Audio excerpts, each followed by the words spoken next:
表彰式に先立ちまして、京都大学 OB による弦楽四重奏を13時の表彰式開催までの間、お楽しみいただきたいと思います。それでは、京都大学 OB の皆様、よろしくお願いいたします。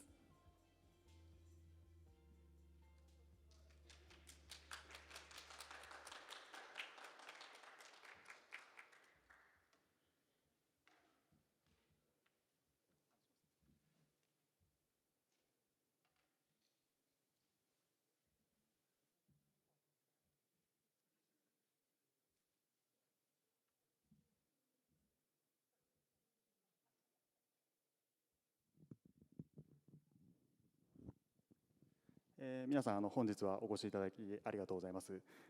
私は本日の、主催者の一員であります京都府庁の脱炭素社会推進課の職員をしております小田島と申します。私ども普段仕事をしながらこうやって休みの日とかにはアマチュアでオーケストラなんかをやっていたりするんですけれども、今日こうした場でそういう普段の、活動を披露させていただけることを大変ありがたく思います。よろしくお願いします。3曲演奏させていただきます。最初は、モーツァルトのアイネ・クライネ・ナハトムジークで、2曲目がヘンデルのラルゴとオンブラマイフという歌劇のラルゴと、あと、マイ・フェア・レディという映画の挿入歌で使われていた踊り明かそうという曲を3曲続けて演奏します。どうかお楽しみください。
素晴らしい演奏をありがとうございました。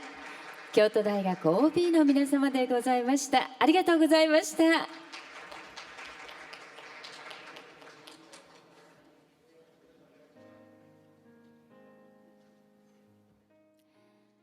改めまして皆様、本日は第13回京都地球環境の伝道表彰式にご参加をいただき誠にありがとうございます。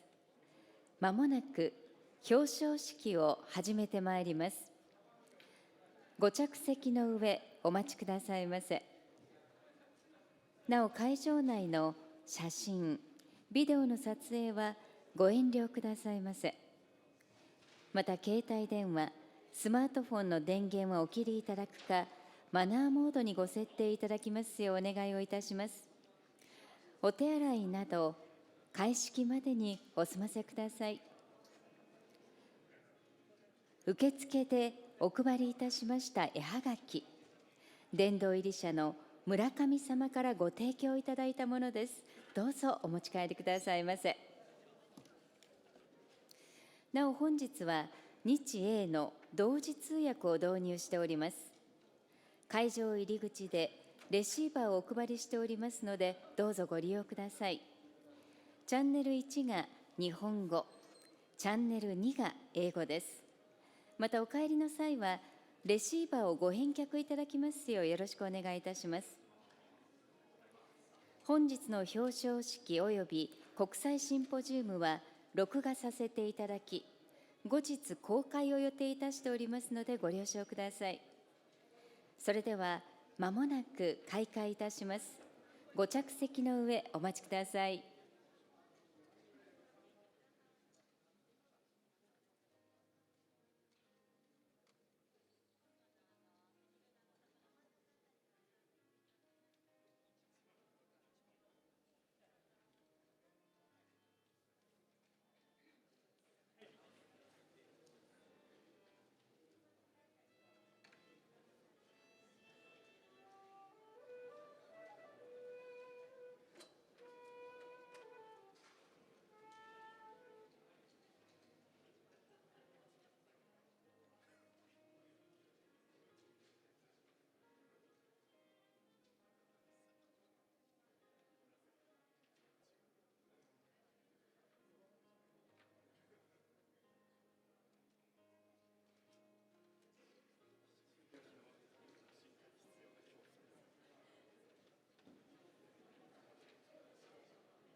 アンサンブルジャパンの皆様でございました。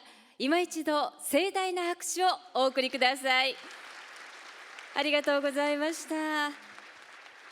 それではどうぞご講談くださいませ。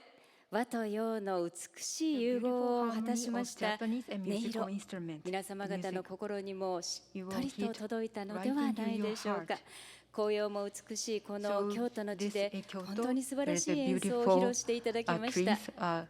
アンサンブルジャパンの皆様でございました。ありがとうございました。このアンサンブルジャパン、2019年に本格的に活動を始め、尺八演奏家の勝俣優也さんが代表を務める音楽ユニットです。和楽器である尺八とピアノやバイオリンなどの洋楽器をコラボレーションさせた演奏を得意とされ、音楽には世界を変える力がある。音楽には世界を超える力があるをテーマに活動を展開しておられます。現在は主に動画配信サイト YouTube で映画音楽やアニメソングのカバー演奏の配信を行い、ジブリ映画「もののけ姫の挿入歌」「アシタカ石器」はすでに300万再生を超え、幅広い世代から支持を集めておられます。今回は尺八に加え、バイオリン、ピアノの3名によるコラボレーションで演奏をお届けくださいました。本当に素晴らしい演奏でした。ありがとうございました。それではこの後の表彰式準備整えますので、今しばらくお待ちいただきたいと思います。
皆様お待たせをいたしまし Thank た。 you very much for waiting. 改めまして本日は第13 Welcome 回 everyone. 京都 Thank 地 you 球 very 環 much 境 for の coming 殿堂 to the 表彰 13th 式にお越しいただきまして Kyoto 誠に Commendation ありがとうご Ceremony. ざいます。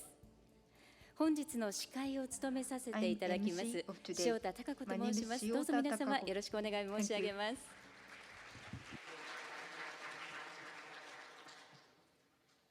ここで主催者の And now 登壇です。 Our organizers are introduced on the stage.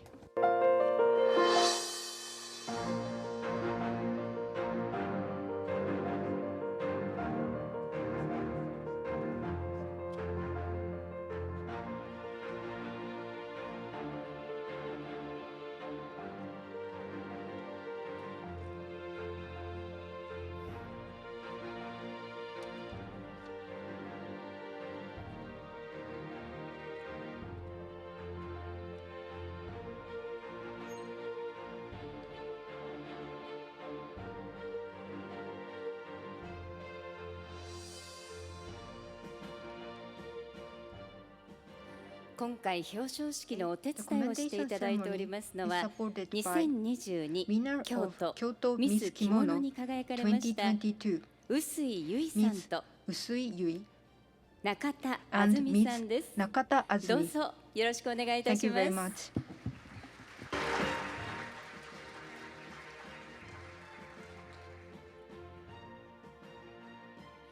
表彰式に先立ちまし On the て opening of the 主催者のご commendation 紹 ceremony 介を of させてい Kyoto た Arts だき Hall ま of す。 Fame, I would like to introduce まず our organizers. 舞台上中 First, 央より from the center of the 京 stage, 都地球環境の Mr. 殿堂 Yamagiwa Juichi, 運営協議会 Chairperson 会 of the 長 Arts Hall of Fame, 総合 Management Council, and Director General of the Research Institute of Humanity and Nature. 京都府知事 Mr. Nishiwaki Takatoshi, Governor of Kyoto Prefecture. 京都市長 Mr. 門 岡田 川 典和 大輔の代理として Representative 副市 of 長岡田 Mayor 典和 of Kyoto City, Deputy Mayor of Kyoto City. 環境省地球 Mr. 環境局 Matsuzawa Itaka, Director General of Global Environment Bureau, Ministry of Environment. 京都商工会議所 Mr. 小田 Obada 秀 Hideaki, 明の代理として京都商工会議所 Representative of Mr. Tsukamoto, Environment Energy Special Committee of Kyoto Chamber of Commerce and Industry. 国立京都国際 Mr. 会館 Uchida Shunichi, Director of Kyoto International Conference Center. 京都環境文化学 Mr. Minato Nagahiro, Chairperson of the Arts Forum Kyoto and Provost of Kyoto University. 京都府立大学学長 Mr. Tsukamoto Yasuhiro, President of Kyoto Prefecture University. 国際日本文化研 And 究 Mr. セン Lance ター所長 Frederick, Deputy Rector 井上修一の代理として General of International Centers for Japanese Studies, 副所長 on behalf of Inoue, Mr. Inoue, Director of the International Conference Center for Japanese Studies. And today, 京都府議会議員 the Diet members, Kyoto Prefecture members, Kyoto City Council members, a lot of distinguished guests are on this venue. And we have a lot of congratulatory telegram, but we don't have time to share these. So please look at the lobby. この京都地球環境 This の殿堂は Arts Hall of Fame Kyoto is an award to honor who made a great contribution to the earth preservation and established exhibition space at here, Kyoto International Conference Center, where Kyoto Protocol was adopted to succeed to the next generation. And the purpose is to disseminate the spirit to all over the world. And so far, 28 people and one group were awarded as inductees. 13th inductees are Dr. Johann Rockström, advocate planetary boundaries framework, and contribute with the innovative research that lead to the Earth's environmental solution. And Ms. Murakami Kazue, in the rural area of West Africa, suffering from desertification, disease, and poverty, close to the regional people, and established a sustainable society that balancing the regional environment and livelihood and supports the activities more locally, such as public health, environmental conservation, and education continuously. And Dr. Nishioka Shuzo, 30 years of IPCC UNEP's activities, promotes the Japanese global contribution of the Earth environment, mainly the climate change, and 2050 Low Carbon Japan project proposed by Japan at Toyako G8 Summit, and the policy making of the science base that are occurring in many Asian countries. Those three people were newly inducted. Now, we would like to invite the new members to the Earth Hall of Fame Kyoto. Ms. Murakami and Mr. Nishioka, organizers, please rise and please welcome them with warm applause.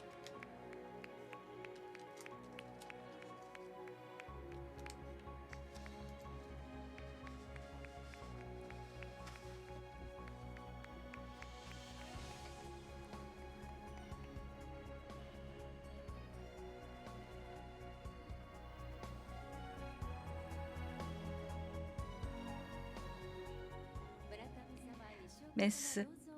Murakami and Mr. Nishioka, please take a seat. And now we have Mr. Johan Rockström, who is now attending the third Conference of Parties to UN Framework Convention on Climate Change in Egypt. And Mr. Rockström is participating online. Now, on behalf of the please take a seat, organizers. Now, on behalf of the organizer, we have Mr. Junichi Yamagiwa, the chair of the Management Council for the Earth Hall of Fame Kyoto, to deliver his remarks.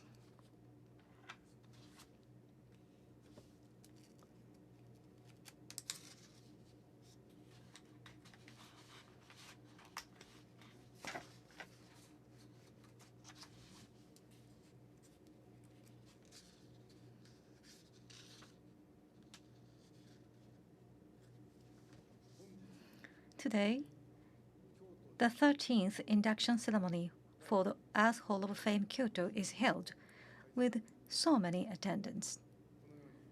And I would like to thank you all for coming here today. As you know, in 1997, here at the Kyoto International Conference Hall, the third Conference of the Parties to the United Nations Framework Convention on Climate Change, so-called COP3, was held. And the Kyoto Protocol was adopted at COP3, where countries around the world pledged to work together to combat climate change, transcending conflict interest. The Earth Hall of Fame Kyoto was established by Kyoto Prefecture, Kyoto City, Kyoto Chamber of Commerce and Industry, Ministry of the Environment, International Institute for Advanced Studies, Kyoto International Conference Center, and National Institute for Global Environment Studies of the National Institute for the Humanities, to honor and pass on to future generations the achievements of those who have made significant contributions to global environmental conservation. The Earth Hall of Fame Kyoto has inducted 28 people and one organization so far, and by displaying the achievements of the inductees at this memorial site where the Kyoto Protocol was born, we hope to pass on to the next generation the passion of each person who has given light to the future of the Earth. This year, the 13th induction ceremony is planned to announce that 3 people will be inducted into the Hall of Fame.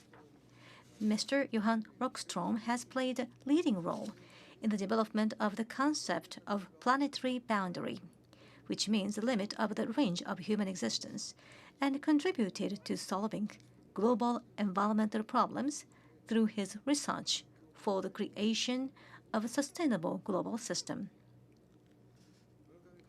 And Ms. Kazue Murakami, in 1993, established the NGO Kala West Africa Rural Independence Cooperation Association to work closely with local people in rural areas of West Africa, suffering from desertification, disease, and poverty, and continuously conduct public health, environmental conservation, and educational activities.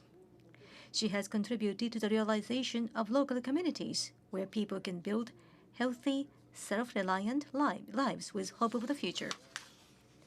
Mr. Shuzo Nishioka led the Japan Low Carbon Society Scenario Study, a project involving 60 researchers and experts in various fields from 2004 to 2008, which demonstrated that not only energy and economy, but also the entire society must change to cope with climate change, and later led an international low-carbon society research network proposed by Japan. He has also contributed to the decarbonization conversion policies of Asian countries. Today, we are pleased to have Ms. Kazue Murakami and Mr. Shuzo Nishioka here in Kyoto, and Mr. Johan Lockstrom, who is unable to visit Japan due to his other commitments, will be speaking to us online. We are very happy that we were able to mark a new page in the history of the Earth Hall of Fame Kyoto with the 13th award ceremony.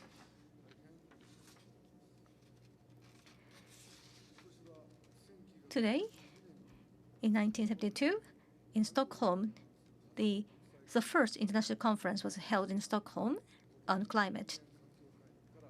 And we mark the 50th anniversary from that first conference in Stockholm. And at that conference, only one Earth is a slogan or theme, under which that a human environment declaration and action policies were adopted. And 50 years since then, we still face the global scale climate issues, of which are worsening. And WWF announced that the indicator, a Living Planet Index, shows that in the past 50 years, it decreased by 69%. So we are facing a critical situation. And the prolonged situation in Ukraine has made the situation even worse, that it was closely taken up as a global issue. And the necessity of the global cooperation is getting graver and graver. And now to stabilize the world and cooperation of the world is at the point. And from the global and local viewpoint, this year we celebrate the people who are making contribution to the conservation of the global environment as a new member for the Hall of Fame. And from here, Kyoto, where the Kyoto Protocol was adopted, we will send a message to the world to realize the sustainable society. And we hope that Earth Hall of Fame Kyoto will continue to play an important role in the preservation of the global environment and the realization of the sustainable future. And I'd like to ask for your continued support and cooperation in this endeavor, and together with you, we'd like to continue to send message to the world and appreciate your kind cooperation in advance. In conclusion, I'd like to express my sincere wishes for the health and happiness of all of you here today. I'd like to conclude my remark. November 14th, 2022, Chair of the Management Council of Earth Hall of Fame Kyoto, Juichi Yamagiwa. Thank you very much for your attention.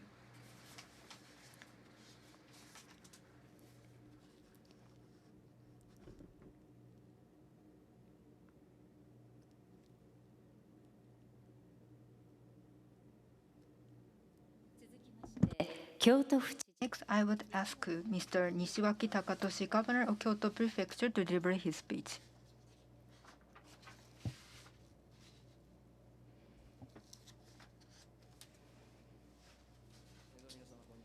Hello, everyone. I'm Nishiwaki, the governor of Kyoto Prefecture. First, today, for the new inductees, Dr. Johan Rockstrom, Ms. Murakami Kazue, and Dr. Nishioka Shuzo. Congratulations on the inductee of the Arts Hall of Fame. And also, despite your busy schedule, thank you very much for coming to this awarding ceremony. Currently, as Mr. Yamagiwa mentioned, all over the world, the abnormal weather, natural disaster occurs frequently, and the broken of the ecosystem and happening. So the Earth is facing the historical crisis. The prevention of the global warming, the countermeasures, is the urgent issue right now. Last year, at the Glasgow's COP26, the pre-industrial level is to be temperature should be reduced to 1.5 degrees Celsius, and the determination was announced. And each country is started from pledges to implementation. However, while they announced in April, IPC, the sixth assessment report says the current each country's plan, even those combined, it's difficult to contain it into 1.5 degrees. They're currently in the COP27 in Egypt. To reduce the gap of the goal and the target are discussed to make a concrete action. In the Kyoto Prefecture, 3 years ago at this Earth Hall of Fame Kyoto Commendation ceremony, in my speech as organizer, in 2050, the reduction of the carbon CO2 to be net zero by 2050. And it's a tough path to go to the low carbon society, the net zero. So all stakeholders' efforts are necessary to make a concrete action. So today, I see a lot of high school students are participated, and of course the urgent task is necessary. And I would ask the younger generation to consider how to preserve the earth and take action, so that these efforts will finally make changes. And I would ask all of the citizens and the people to participate in the action. So this Earth Hall of Fame, in the world, the people who made a contributed to the growth Earth environment preservation, and from Kyoto send a message to preserve the Earth environment is important. And again, I would respect all the new inductees, and for new inductees, the thought and will continuously have in mind, and send the message from the will to the Kyoto, to across the Japan to the world, so that will be sent to the people all over the world, and together to make action. And I sincerely wish that, in conclusion, that for the new inductees, the future success, and for the participant, the health and happiness. That is the end of the speech of the organizer. Thank you very much for attending today.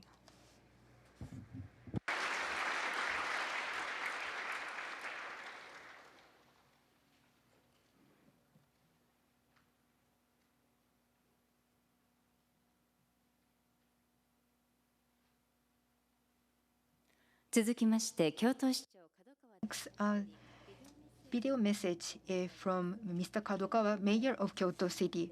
The mayor is now attending the League of Historical Cities held in South Korea. So on this conference, he showed the importance of counter climate change measures. 皆さんこんにちは。京都市長の門川大作です。世界歴史都市会議で海外出張中であり、メッセージでご無礼いたします。人類初の京都議定書、その意義と精神を伝え、さらなる地球環境への貢献のためにオール京都で創設した京都地球環境の連動、新たに殿堂入りされたヨハン・ロックストローム様、村上和恵様、西岡修造様、本当に心から敬意をよしお祝い申し上げます。地球環境問題の解決に資する画期的な学術研究、地域の人々に寄り添いながら持続可能な社会を支えるご活動、気候政策の基盤の構築など、それぞれのお立場でグローバルな活動を重ね、大きな功績を挙げていただきました。ありがとうございます。京都地球環境の伝道の運営にご尽力いただいている山際会長をはじめ、すべての皆さんに感謝申し上げます。コロナ禍により貧困、格差、分断、紛争などさまざまな社会課題が顕在化し、また加速化しております。戦争が起こっております。戦争は最大の環境破壊であり、人権侵害であります。一日も早い平和の回復を願い、ともどもに行動したいと考えております。一方で、誰一人取り残さない、経済の発展と環境問題をしっかりと一致させて行動していく SDGs の取り組みも世界で広がっております。この中の背景には環境破壊がある、人間の生き方、都市の在り方などさまざまなことが根源的に問われております。そこで何よりも重要なのが2050年 CO2 ゼロの取り組みの重要であることが再認識されております。京都は京都議定書誕生の地、 IPCC 京都ガイドライン採択の地としての誇りと使命感のもとに、この20年間でゴミは半分以下に、エネルギーの使用量は 31% 減。しかしこれからが極めて重要でございます。 CO2 ゼロに向けてライフスタイル、ビジネス、エネルギー、モビリティ、これを転換していく、イノベーションを起こす、このことが重要であります。また大阪・関西万国で掲げられております4つのゼロ、カーボンゼロ、ゴミゼロ、食品ロスゼロ、ファッションロスゼロ、これらの実現に向けて皆さんとご一緒に取り組んでまいります。改めて本日伝道された皆さんのますますのご活躍をお祈りし、そしてご参加の皆さんに敬意を表します。ありがとうございます。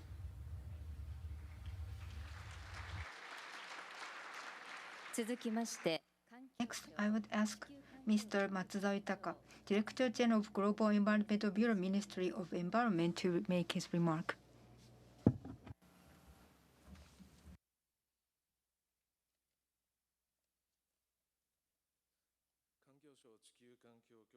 I'm Matsuzawa, Director General of Global Environmental Minister of Environment. Today, the 13th Earth Hall of Fame Kyoto was held with a great audience today.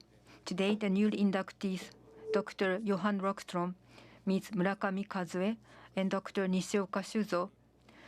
I would express a sincere congratulations to all of you. Here is where the Kyoto Protocol was adopted.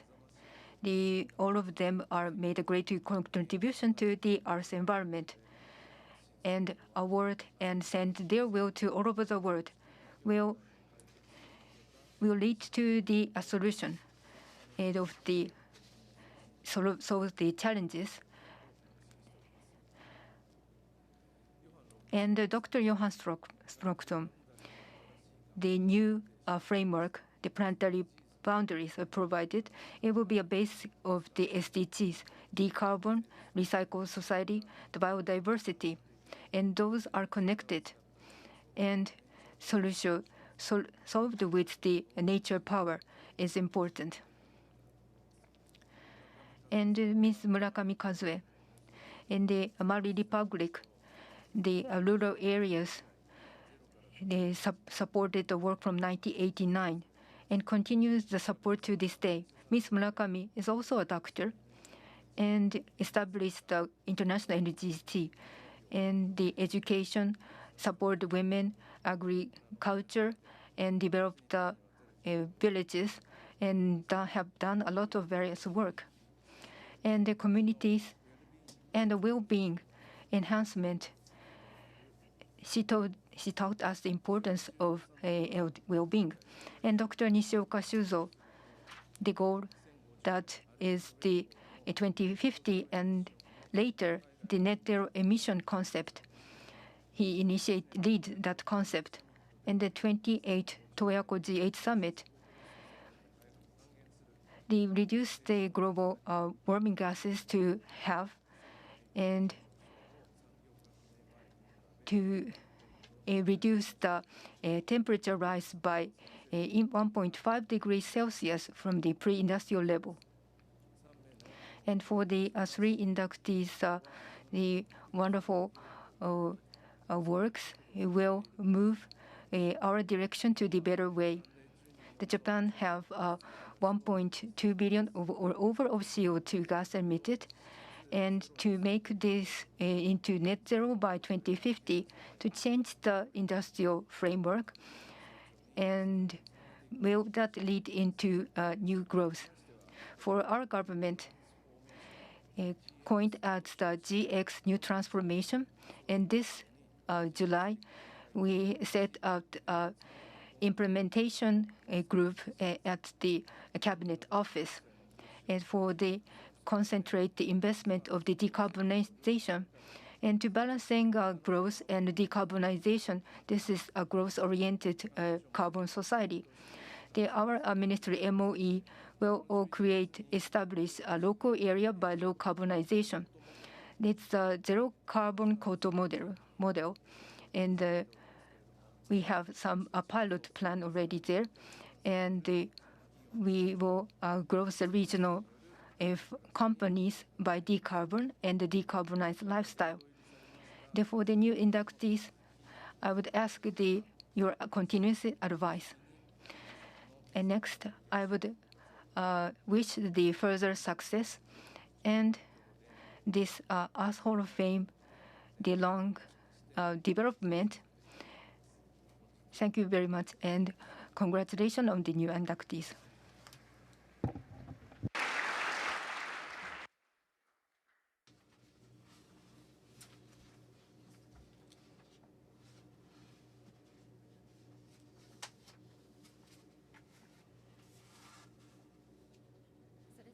Now, we will move on to the award and commemorative gift giving ceremony. So first, we would like to invite Mr. Johan Rockström. Mr. Rockström is now attending the ceremony online. And we have his image on the screen. Please pay attention to the screen above the stage. Now, the chairman Yamagiwa presents the certificate to Mr. Rockström. So, Mr. Yamagiwa, please.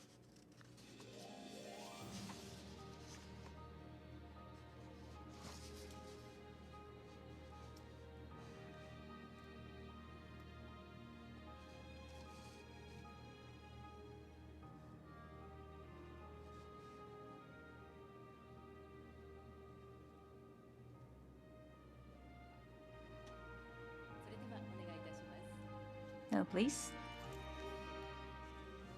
Certificate of induction into the Earth Hall of Fame, Kyoto, to Mr. Johan Rockström, to the greatest contributions you have made, and for the wisdom and the passion that you have brought to the earth, and for your endeavors to ensure that the earth, our mother, and livelihood is passed on to the future generations. You made a great contribution, and in the spirit of the deepest respect and most profound acclaim for your achievements, here in the birthplace of the Kyoto Protocol, this document of historical importance for the earth and for the future of mankind, we acknowledge you as a member of the Earth Hall of Fame, Kyoto, on November 14, 2022. Earth Hall of Fame Management Council, Chairman Kikushiro Nishi, and Chairman Yamagiwa. Congratulations to you. Congratulations. And as a commemorative gift, the commemorative gift of the portrait, which made of the sophisticated weaving technology of traditional art of Nishijin Ori and advanced technology. It's now on the screen. So, Mr. Johan Rockström, congratulations. And next, I would like to invite Ms. Kazue Murakami. So, Mr. Emagiwa, please.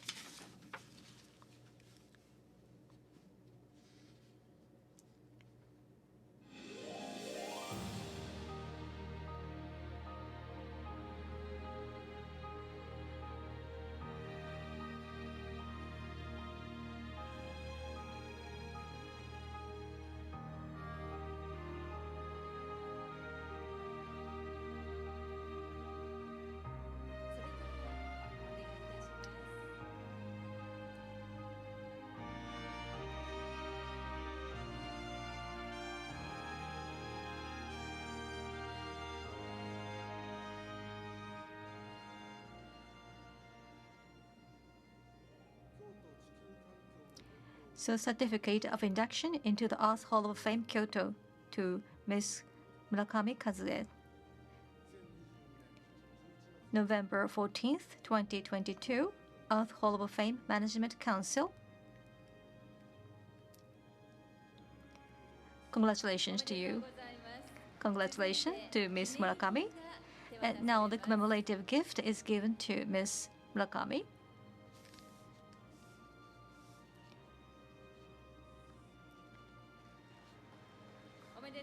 Congratulations. So, Ms. Murakami, please take your seat now. Next, we will invite Mr. Shuzo Nishioka. Chairman Yamagiwa, please.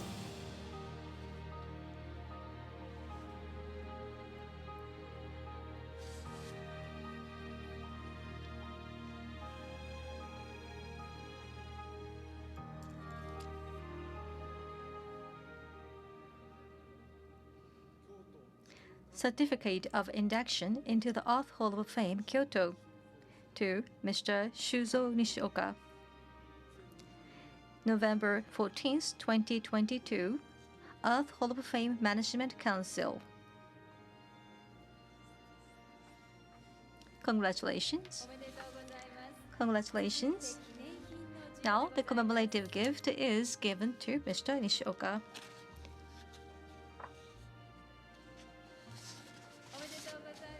Congratulations. So, Mr. Nishioka and Mr. Emagiwa, please take a seat now. Now, we'd like to have the words by the new members of the Earth Hall of Fame now. So first, I'd like to invite Mr. Rockstrom to give his comment. Yes, distinguished members of the of the committee and dear colleagues and friends. So I'm calling in from Sharm el Sheikh and the COP27. This is far away from the COP5 in Kyoto in 1997, when the world gathered together and signed the Kyoto Protocol, which will be celebrating 25 years next year. I am among the scientists who really support the Kyoto Protocol. Why? Because it was a legally binding regulatory framework that puts scientifically based quantitative targets on emission reductions, at least for the Annex I countries. In the Paris Agreement in 2015, the world agreed to have a voluntary-based bottom-up approach where all countries need to join, because we have only one planet Earth and we share the same atmosphere, all nations, all citizens. This was a good step, but we're not making progress because we did not bring with us the spirit of Kyoto, the spirit of accountability, the spirit of delivery, the spirit of having to deliver and really live up to your promises. So I am very inspired by the Kyoto Protocol and what the Japan leadership provided and continues to provide. And we have come to a point where nothing less than a transformation towards a steward of the entire planet is necessary to have any chance of delivering on the Paris Agreement and the follow-up of the Kyoto Protocol. So it's a great honor to be invited into this very prestigious Earth Hall of Fame. It is the most fantastic award I have ever had the privilege to receive. I'm a proud new member of the Hall of Fame, and I also feel that it provides very important energy into the future research that myself and my colleagues at the Potsdam Institute for Climate Impact Research and around the world, with colleagues in Japan also, can pursue when it comes to finding a transformation towards a safe and just landing for humanity within planetary boundaries. So thank you very much. ロックストローム様、誠にありがとうございます。Mr. Rockstone, thank you very much for your words. Next, I'd like to invite Ms. Murakami.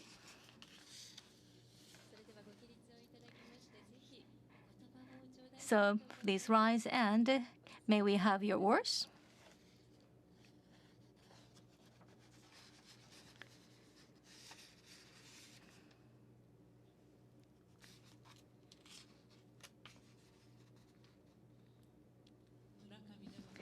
This is Murakami speaking. In this spring, I received a phone call from Kyoto and was informed about this Earth Hall of Fame, Kyoto. And the person from that Kyoto prefecture asked me whether I would accept the membership of the Hall of Fame. And I was surprised. I never heard of such a thing. I am very sorry for that, but I didn't know about this Earth Hall of Fame, Kyoto. But when they came up with the idea, I thought that I would accept it, or happy to accept it. So I said, yes, I would like to participate. And it was a very casual answer. But after that, I searched the internet and I found this is a great honor. And I have been doing the very grassroots activities in the rural area of Mary. So we are a very small organization. So every year we have struggled to raise a fund. And the first thing we received is the money from the Global Environment Fund, with which we dug wells and built facilities. And I saw some familiar faces from that fund here today. And starting with that, 30 years now, finally, the people in the village can be independent. So even without us, they now have the self-reliant lives. And so I left the village. So now I work from Japan, and I keep an eye on them. So sometimes I'll be very critical about them. But the scale of the activity has become smaller, but I'm continuing my activities. So I asked the local staff in Mali to search the information about the ceremony on the internet. And I am determined to continue my activities, even in a small scale. And various conditions or situations have changed. And so I cannot do much as we did in the past. But I'd like to do my best so that the livelihood of the people in the village in Africa can be better than yesterday and can be better in the past. That's how. So we are going to continue to provide support. And thank you very much for this opportunity to be a member of the Earth Hall of Fame Kyoto. Thank you.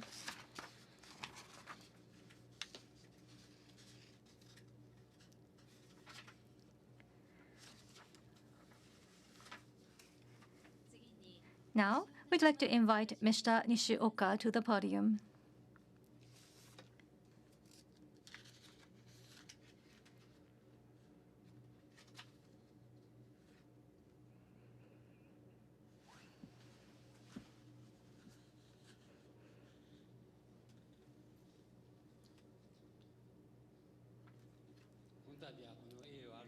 So thank you so much for this opportunity to be a member of the Earth Hall of Fame Kyoto. It's a source of great honor and pleasure for me. And I express gratitude to the Management Council of the Earth Hall of Fame Kyoto and selection committee members and all the relevant parties. Thank you very much from the bottom of my heart. And I didn't make any big inventory or find the truth. What I did is to represent the nature and offer the options to the society. So the achievements all around the world are collected and to make it into, to summarize them into, compile them into a wisdom which can serve the human being. And I think I was just a help for making that happen. And Earth is a big planet, so the gigantic system is required. So I contributed a little bit to that system. Even with that small contribution, we had to work in a teamwork of the many researchers and organizations around the world. And I'm working on the research or system with courage and determination, even without knowing where we are going to. And I am very grateful for all the people who delivered cooperation and support to me. So I would like to be an honor. I would like to take this honor of being a member of the Earth Hall of Fame Kyoto as a representative of all the researchers and organizations, the people who worked with me. And the portrait of Nishijin weaving is very impressive to me because my mother was a daughter of a family member who had the Nishijin weaving as a family business. And let me go back to the IPCC, where I met the Professor Hashimoto of Tsukuba University. And he was selected as the co-chair, so I followed him to Moscow to attend that IPCC. And that meeting, climate model use was discussed, and also the recovery of the atmosphere from the ice in the Antarctica was discussed, or the thawing of the glacial ice was also discussed. So we discussed various topics on that occasion. But in the nature, various things or phenomena can take place. And through that discussion and the various topics, I had learned a lot. So in that way, I devoted myself to the work with IPCC. And in 1997, the Environment Ministry agency was established. And the Global Environment Research Center was established.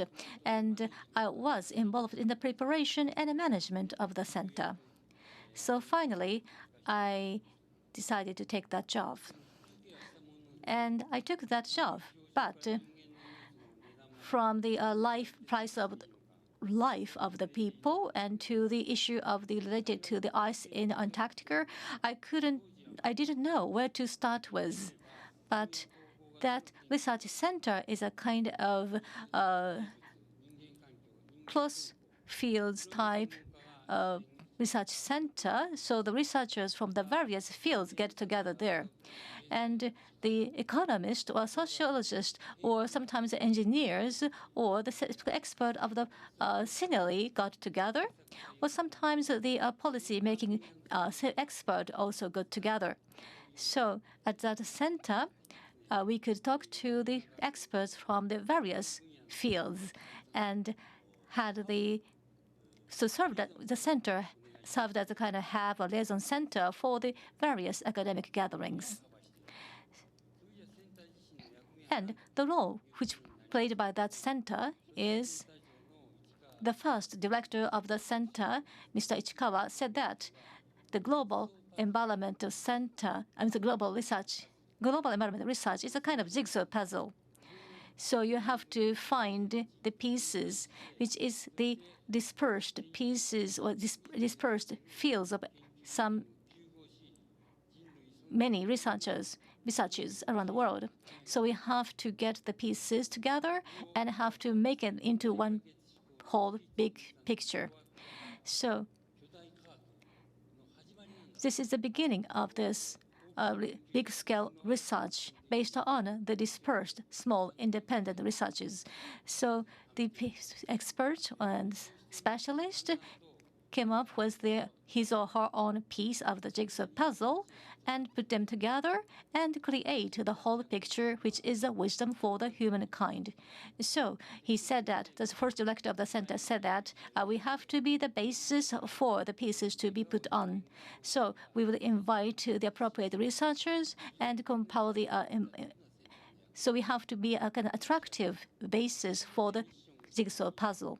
That was a mission we had to implement, and we started the construction or establishment of the network of the specialists through the various organizations such as the UNEP and others. So I visited all these organizations, and at that time we had the Environment Agency, and we had a promotion committee established in that agency so that in Japan, the environment was prepared to start such in this researches based on the various fields. And now we see this network is getting bigger and bigger, not only in Japan, but all around the world. So we had a very excellent mentors and seniors and colleagues. And so I have been enjoying my work. And my work is now honored with this membership to the Earth Hall of Fame. So I'm more than happy today. Thank you very much, Mr. Nishioka. So this concludes the award-giving ceremony for the 13th, the Earth Hall of Fame, Kyoto. So congratulations to the new members. Please give them another warm applause. So Mr. Muraka and Mr. Nishioka, please take your seat in the arena. Thank you very much for your attendance.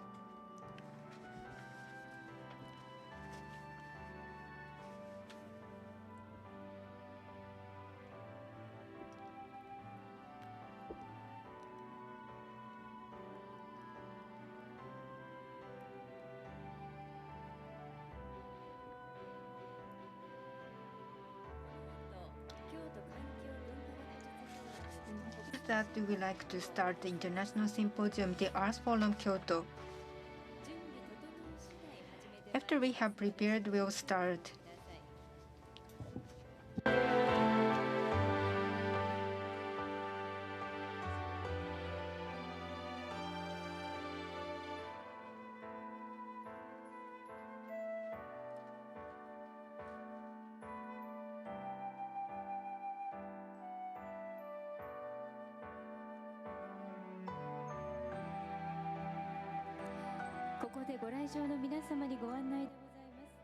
Introduction for this meeting.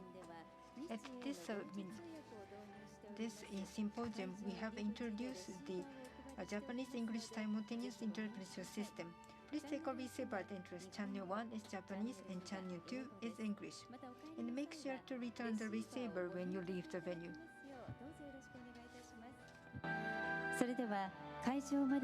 And please wait until the ceremony, the forum starts.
ご来場の皆様にご案内を申し上げます。お待たせいたしております。 Thank you very much for waiting. オンライン中継の回線をつなぐ準備を整えてお We り are ます。 preparing to 皆様 connect ご the くださいませ。 Egypt with online. As soon as we have prepared, we will start the forum.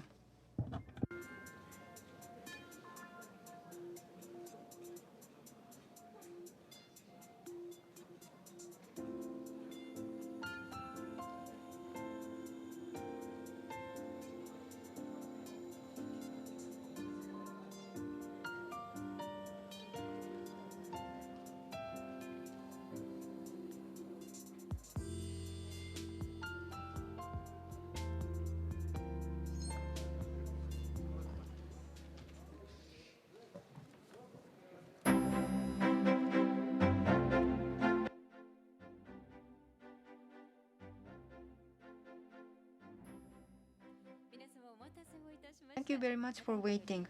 And now, we'd like to start the International Forum, the Earth Forum to Kyoto.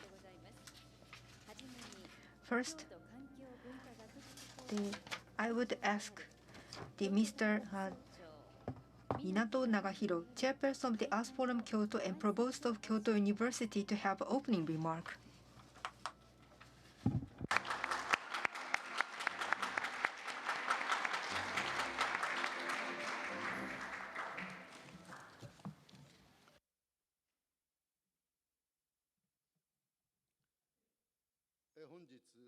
Today, the International Symposium, the Earth Forum Kyoto, opened with efforts from a lot of people.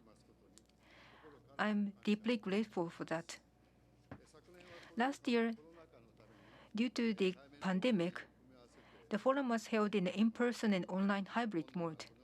But this year, I'm very glad to welcome with such a low audience.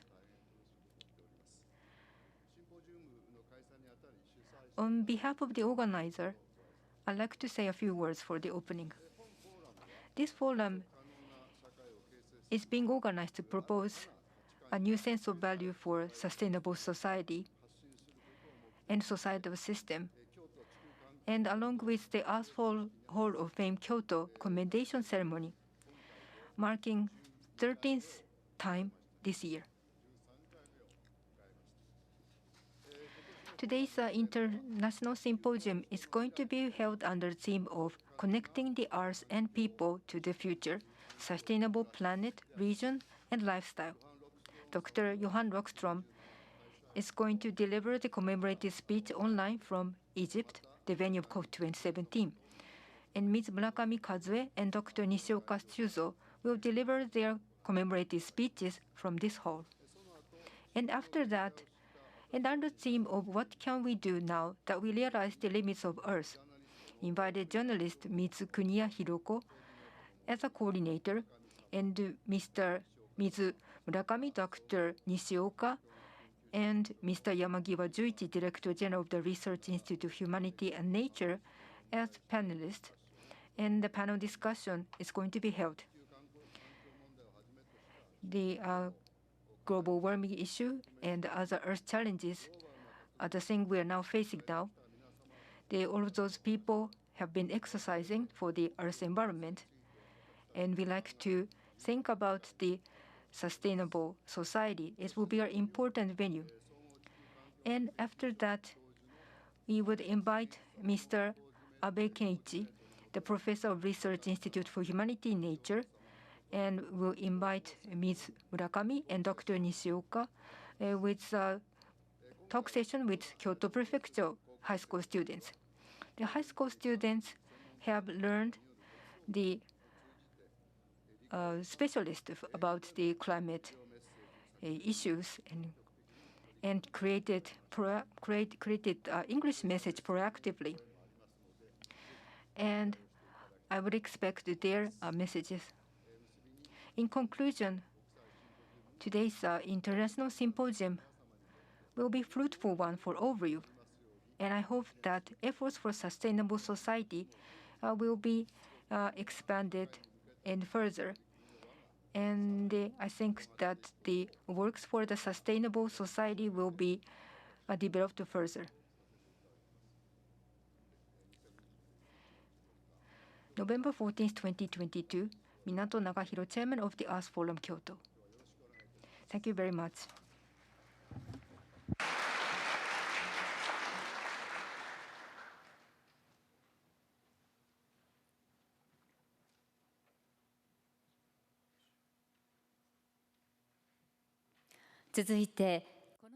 Now, we'd like to invite Mr. Johan Rockström for his commemorative lecture. Mr. Rockström is giving his lecture from Egypt, where he is attending COP27. Now, Mr. Rockström, the podium is yours. Thank you so much, and it's an honor to be able to give you this lecture from Sharm el-Sheikh. I'll be sharing my screen here, and I hope this works, and let's see if the connection also works.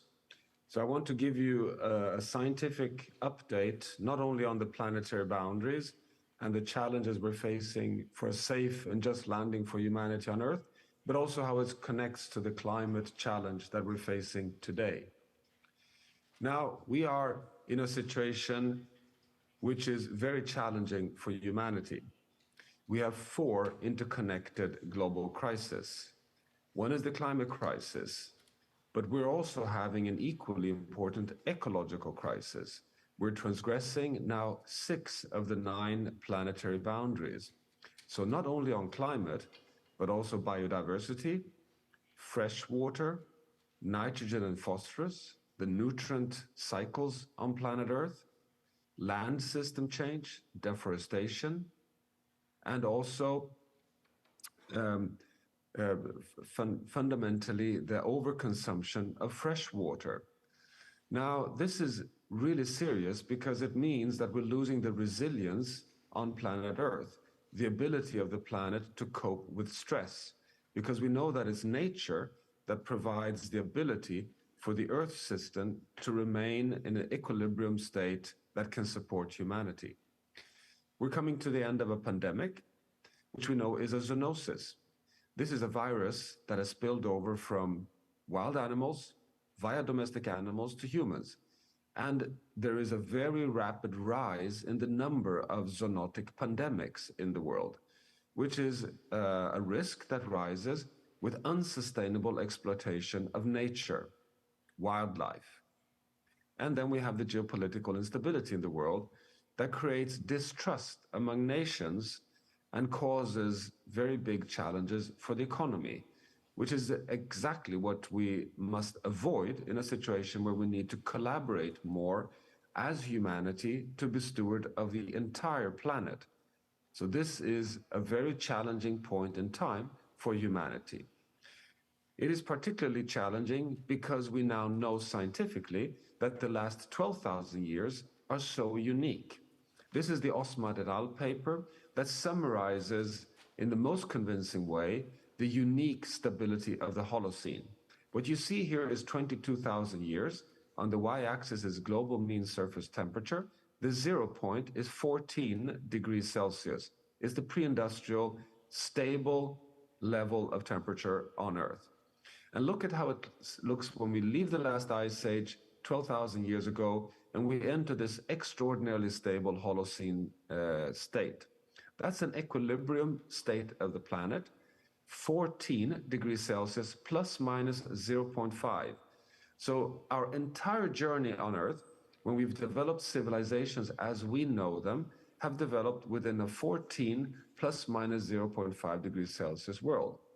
Now we are moving towards, we are at 1.2 degrees Celsius warming beyond 14, and we're moving towards 2.4 to 2.8, a place we haven't been in for the past 4 million years. But this is also even more challenging than just the temperature rise, because we have now scientific evidence why the planet has been staying within this very narrow range. And here is one set of proof. This is the global carbon budget coming out of the Global Carbon Project that, by the way, presented the latest data just 2 days ago here in Sharm el-Sheikh, showing that we continue emitting more greenhouse gases to the atmosphere. But what you see here is the global carbon budget And above the zero line is the emission of carbon dioxide, in gray from fossil fuel burning and orange from deforestation. Is it all of this since the beginning of 1850, since we started burning fossil fuels, that has caused 1.2 degrees Celsius warming? The answer is no, because look at below the zero line. In dark green, you have the carbon dioxide taken up in the ocean. In light green, the carbon dioxide taken up on land. So it's only the blue part which remains in the atmosphere, causing global warming. And if you look at the graph, the more we stress the planet, the exponential rise of emissions, the more the planet is helping us. This is geochemical, and physical resilience. When the planet is stressed and healthy, she absorbs and dampens stress. Actually, the planet has roughly taken up 50% of our greenhouse gas emissions from fossil fuel burning every year, despite the fact that we increase pressure more and more. The problem is we're seeing cracks in this system. We're seeing more and more signs that the planet is losing resilience because we're going outside of safe planetary boundaries. And science also shows that the climate planetary boundary is a real scientific boundary. It's not something you can negotiate with. Here in Sharm el-Sheikh, I'm trying to tell everyone in every event that 1.5 is not a goal, it's a physical limit. And here is the proof. We published in September this year the first quantitative temperature assessment of all the tipping point systems that the planetary boundaries tries to protect. So the planetary boundaries are there to avoid that we cross tipping points. On the x-axis here, you see the 16 big tipping point systems that we've identified on planet Earth. The red embers diagrams here are the scientific confidence intervals. The darker the red, the higher the scientific certainty. On the y-axis, you have global mean surface temperature. The red line here is 1.5. So 1.5 degrees Celsius of warming. Look at the furthest left to this graph.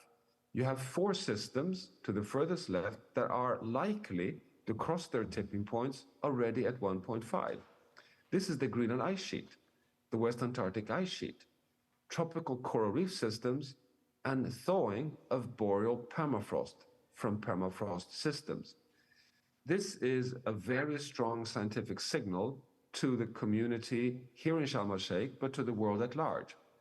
We must recognize that already at 1.5 degrees Celsius warming, we are likely to cross a tipping point of these big systems that would irreversibly lead to a drift of the Earth system away from livable conditions. The Greenland ice sheet and the West Antarctic ice sheet together hold 10 meters of sea level and cross these tipping points, and they will amplify warming even further. But we also know that these tipping point systems are interconnected. The Greenland ice sheet releases cold fresh water when the melting accelerates. It comes into the North Atlantic. It slows down the overturning of heat, the AMOC, in the North Atlantic. This pushes the monsoon further south. That leads to less rainfall and more fire and carbon release in the Amazon rainforest. But all of this also leads to more warm, saline surface water being stuck in the Southern Ocean. This leads to more rapid melting of the West Antarctic ice sheet. So as you see, what's happening in the Arctic is connected to Antarctica. So that is why we scientifically have concluded that because we're putting all this pressure on the planet, we're in the Anthropocene, the new geological epoch where we humans are dominating the pressures on the planet, because we now know that the Holocene is a uniquely stable state of the planet. It's the reference point for a desired planet. And because we now know that tipping points are real and that they determine the stability and the ability of the planet to remain stable, we need planetary boundaries.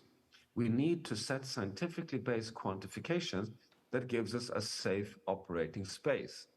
We've been doing this analysis since 2009, updated in 2015. Our assessment in 2015 was that 4 of the 9 boundaries were outside of the safe space. As I mentioned earlier, the latest update is that 6 of the boundaries are outside of the safe space that enables us to be have high chance of remaining in a Holocene state. And it is, as I mentioned, climate, biodiversity, land, nutrients, and fresh water. This is very serious because it proves that the only way to deliver on the Paris Climate Agreement is that we come back in to the safe space also on the other boundaries, because the other boundaries, what I call the biosphere boundaries, determine the ability of the planet to hold carbon stocks intact and to absorb carbon dioxide. Is there any light in the tunnel for humanity then? Well, yes, and this is the statement for that light. The Anthropocene, which is the exponential rise in pressures, is not yet a new state. As far as we know, the planet has not been pushed over a tipping point. We are putting a pressure, but we still have a planet that is applying its biological, chemical, and physical processes to dampen stress. Most of the tipping point systems are not yet self-amplifying warming. So our challenge is, of course, to avoid that the Anthropocene becomes a self-amplifying state. We don't want to push the planet across that tipping point. What's the journey then for a safe landing? Well, on climate, it's shown here. And this is so well established. It's the IPCC, the Intergovernmental Panel on Climate Change, but it's not really understood. The gray curve here is the one everyone discusses, and the only thing we tend to discuss, namely the phasing out of fossil fuels. We have a carbon budget of 400 billion tons of carbon dioxide remaining. We need a net zero world economy by 2050. 400 divided by the annual emissions of 40 gigatons, billion tons, gives us only 10 years in a fossil fuel driven world economy. But that will not take us to 1.5. We also need a transition in the global food system. From the dark brown wedge here, the food system, agriculture, is the single largest emitter of greenhouse gases, 25% of emissions. Needs to transition into becoming the orange wedge here, a major carbon sink. This is a food system revolution. We need to start scaling carbon capture and storage in orange and in yellow, and we need to keep nature intact, the planetary boundaries on biodiversity, on land, on fresh water, and on nitrogen and phosphorus. Green on land and blue in the ocean. Nothing less will take us to a safe landing on climate. This is what we have to recognize. And we're finding more and more evidence that reaching 1.5 is still possible, but it requires a very rapid pace of phase out of fossil fuels. Look at just to have a safe landing on 1.5 on fossil fuels, we need to be at net zero by 2040 to have a reasonably good chance. And today we are moving at a pace that will take us to a safe landing, that won't even take us to a safe landing because we're moving well beyond 2 degrees Celsius. However, we have more and more evidence that this safe landing at 1.5, meaning the phasing out of fossil fuels, is possible. Here at Sharm el-Sheikh, we're presenting the latest update on the Exponential Roadmap Initiative, showing the wedges in all the sectors in society, from the energy utilities, construction, transport, food production and retail, that we have technologies to exponentially reduce emissions by 50% by 2030 and reach net zero by 2050. So it's not impossible to start accelerating the transformation towards a fossil fuel-free future. Here in Sharm el-Sheikh as well, we're putting a carbon law also for nature. So what I showed you previously was a carbon law for fossil fuel phase out, cut emissions by half every decade, and we follow the scientific path. For nature, there's also an enormous untapped potential of removing carbon from the atmosphere by restoring, managing, and protecting. And management, as you see here, is the biggest part of this. 5.1 billion tons of carbon dioxide per year if we manage particularly agricultural lands in a way that absorbs more carbon. We have the technologies for this. We can transition from an agricultural system that is emitting greenhouse gases to absorbing greenhouse gases. It needs major investments, and it needs a price on carbon to make the incentives right for these investments. To close this, we are scientifically trying to do everything we can to support this transformation. I've taken the initiative a few years back, together with Future Earth and the Global Commons Alliance, to set up the Earth Commission. The Earth Commission is an attempt to get science together to really define across all scientific disciplines the planetary boundaries, not only from a safe perspective, but also from a just perspective, from a human dimension. And we are now in peer review on all the first reports, and I hope they'll be coming out over the next 6 months. So the planetary boundary science is starting to really become mainstream. It's a necessity to have any safe chance on a landing in the climate agenda, but it's also moving more and more into the human dimensions. And I close with this slide, which is that the Sustainable Development Goals are 17 aspirational goals for humanity, agreed by all countries in the world, tend to become something where countries pick and choose their favorite goal. This is the planetary boundary version of the 17 Sustainable Development Goals, where we have 4 non-negotiable planetary boundary Sustainable Development Goals. Goal 6 on freshwater, Goal 13, 14, 15 on biodiversity, oceans, and climate. And then you can have aspirational goals for society, eradicating hunger, having really good wealth development, having good capacity development, having good economics, and the economy and governance are vehicles to achieve that future within planetary boundaries. So I think we've come quite a long way scientifically, and of course, the Kyoto leadership and the Kyoto Hall of Fame and what you're doing with all the research at RIN and beyond is so inspiring in this journey towards a safe landing for humanity, because we really need to push very hard to tip the planet not in the wrong direction towards a state which we cannot manage with Anthropocene, but tip the planet back within a safe operating space. And there's so many forces that gives us the opportunity to do so, but we also have counter forces that pushes us in the wrong direction. And we are at this very, very delicate phase of now having to get even more momentum to keep ourselves on the right track. So thank you very much, and back to Kyoto. ロックストローム様、誠にありがとうございました。 Thank you very much, Mr. Lockstrom. And originally, we are going to have him in a panel discussion, but he had another meeting to attend at the COP27 in Egypt. So this concludes the participation by Mr. Lockstrom online. So Mr. Lockstrom, thank you very much for your participation despite your very busy schedule from early morning in Egypt. Thank you very much. Thank you very much. Now, we'd like to invite Ms. Murakami for her commemorative lecture. So now, please welcome Ms. Murakami with warm applause.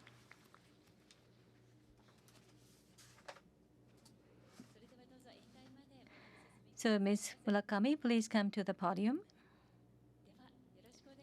Now, the microphone is yours.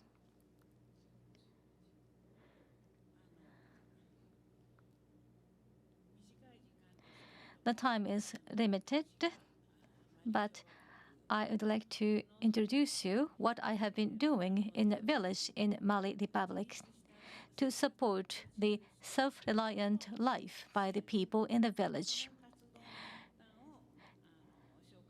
So let me introduce you what I have been doing. So the Mali Republic is not known well. We have 2 people from Mali in the arena today. And that person is very famous in Japan. But when it comes to what we know, what Mali people know about Japan is that Yamaha and Honda and Toyota cars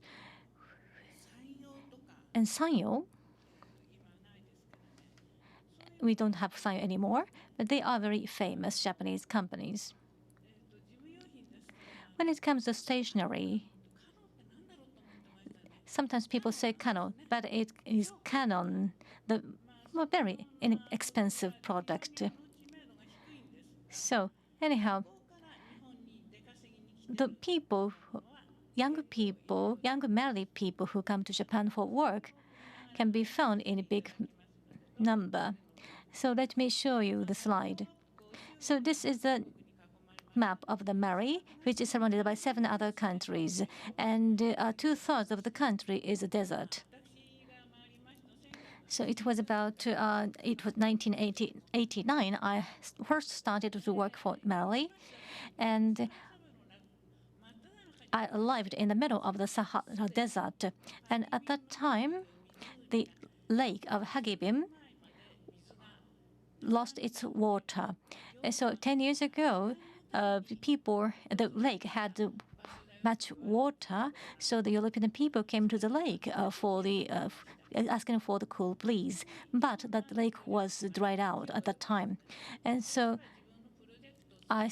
before I started my project, I tried to learn about the people's lives in Africa.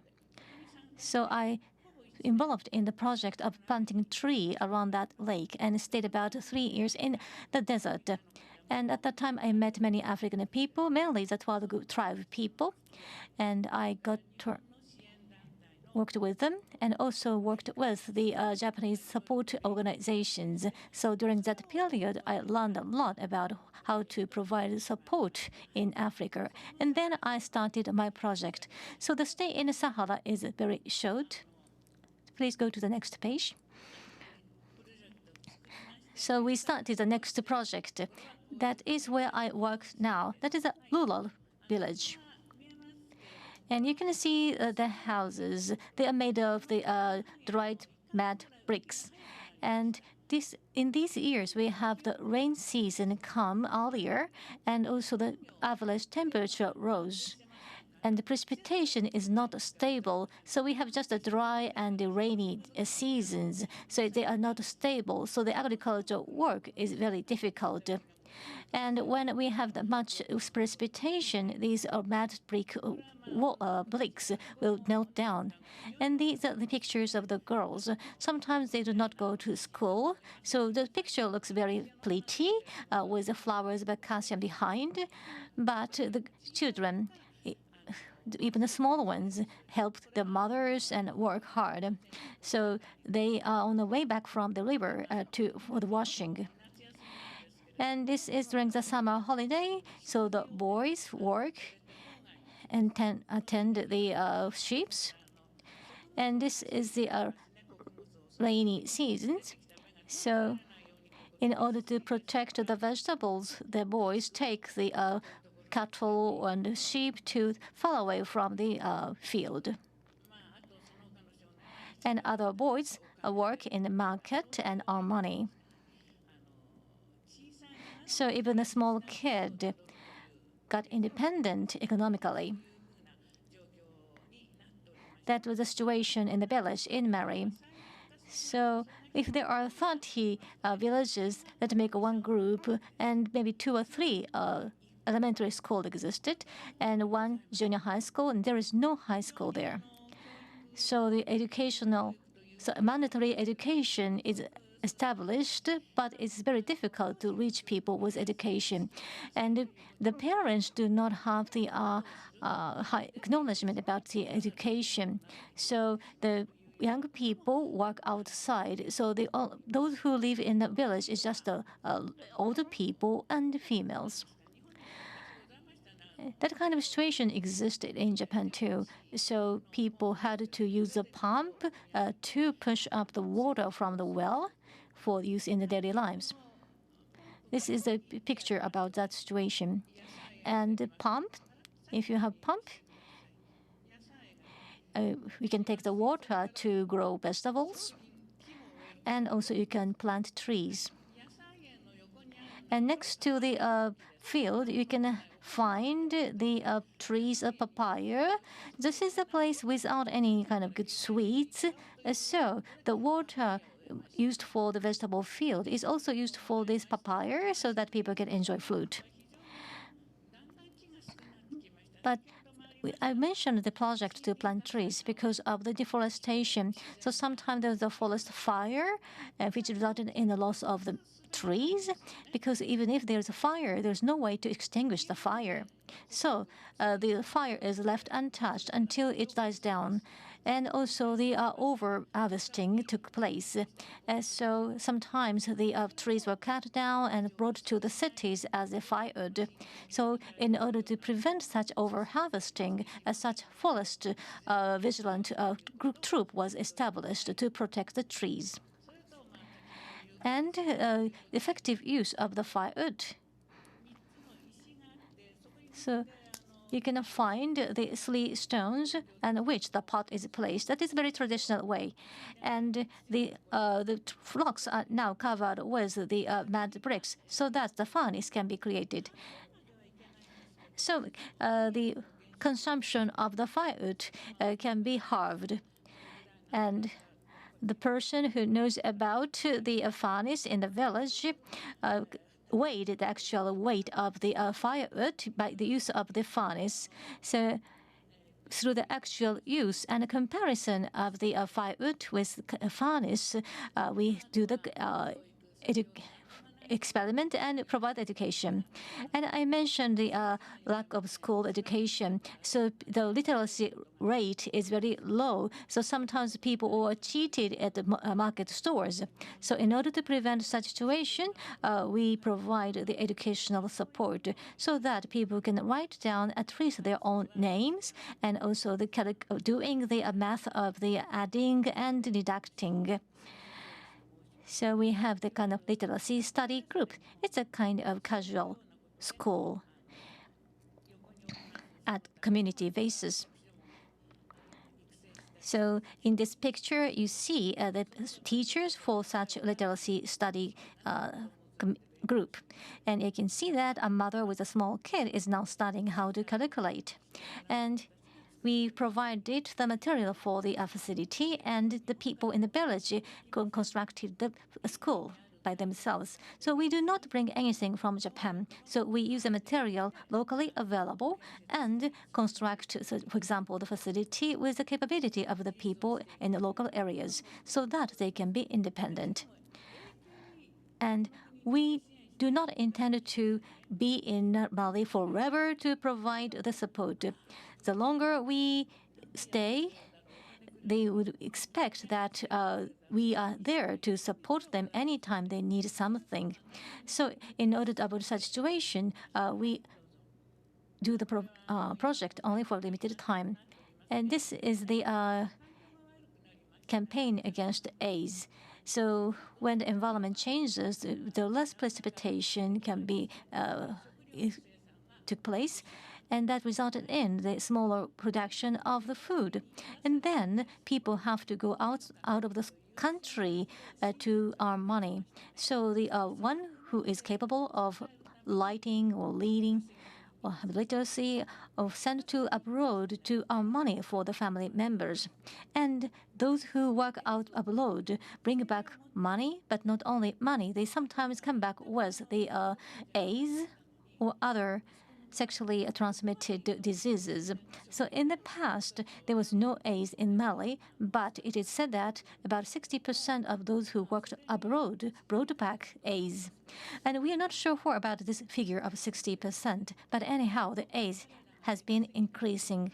So to support the harvesting period, those who work abroad come back to Mali and provide support. And on that occasion, we provide this campaign to give education about the AIDS prevention. And this is a school. So the villages who want to have the school, such school was established with a fund from the Foreign Ministry. And we always have the 3 or 4 classes. And in that school, so we do not have many teachers for these schools. So, and also sometimes the number of children is not so big because of the population of the country. So when we have a class in one village, we invite the children from the surrounding villages too. So, for example, the 5th grade and 6th grade pupils study in the same class, So sometimes we invite the first graders from the another village, given the number of students we have. So we are very flexible in operation of the school. And thanks to the fund by the Foreign Ministry of Japan, the facility is very great. And we established more than 20 schools in Mali. And they are very smart and study very hard. And this is for the campaign for the African women. And women in Africa do not have any special qualification, and then they have to live with a very small income. And in rural areas, with much precipitation, they can grow peanut. And I also brought some stuff from them, but they took the seed and extract oil from the seed and make soap. And as you can see on the right top, they do some embroideries. This is the kind of a belt to carry the babies. And children, female bear many child and get fat, and so the mother with many children who work hard and very fat are thought to be the best mother. So sometimes this kind of belt to carry baby are sold quite well in Mali. And the left bottom is the wax dyeing, which is traditional dyeing in Mali. And I also some clothes with this Mali traditional dyeing technology and exhibition booth. So please take a look at them. And we brought some ways for females to earn money. So females around the world have interest in fashion, and the mothers make the good preparation for their daughters to get married. So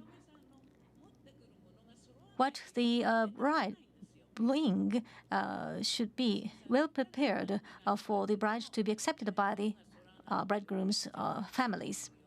So the preparation for the wedding is very important for Mali mothers and the daughters. And for the independency, it means that they have to take care of themselves even if they get sick, or to avoid catching or getting sick is the purpose when I entered Africa. And in order to achieve that target, various things have to be achieved to provide safe and healthy life for the females. So just bring medicine is not enough. We should have the sustainable support. So we have to first educate the females as leaders to keep on working on a healthy life of the females. And as you see in this picture, this is one of the staff. They are talking about the family organization, but other members cannot read, but they have good memories. So we taught them, and these ladies brought back what they learned to their own villages. And for example, these ladies in the pink clothing delivered what they learned to the other members of the village. For example, how to avoid diarrhea, or what care should be taken when your child gets cold, or when the UNICEF comes to provide a vaccination, you have to take it. And of course, at the same time, they have to work in a field to harvest vegetables. And so they also teach about in what combination the vegetables have to be eaten to stay healthy. So various things were taught to the staff, and the staff come back to their home villages and teach these things to the other members of the family. And we did such campaigns in more than 30 villages, and every time about 5 midwives were raised. And now we don't see any kid who suffer from diarrhea in any village, and they take vaccination. And now the fathers take the kids to the vaccination. So the awareness by the fathers or men has changed too.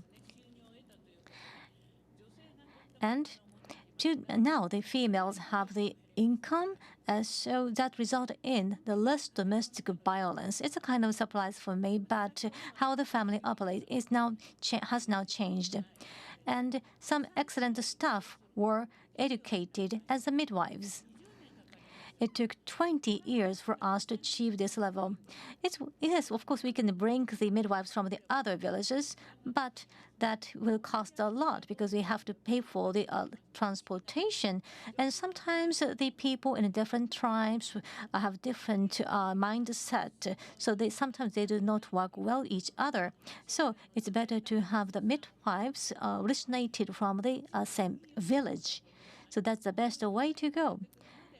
So we provided the support and education so that we can achieve the level of having the midwives from the village. And when the midwives are going through the 1.5-year training, we established a hospital of gynecology. And they said that they needed nurses, but I said we do not bring the nurses. And we asked them to raise money to hire the nurses, and they did. And this hospital was opened in 2000. I don't remember quite exactly, but in total we established 18 hospitals. So under the control of the villages, till now, the hospitals are being operated. Is this the last slide of my presentation?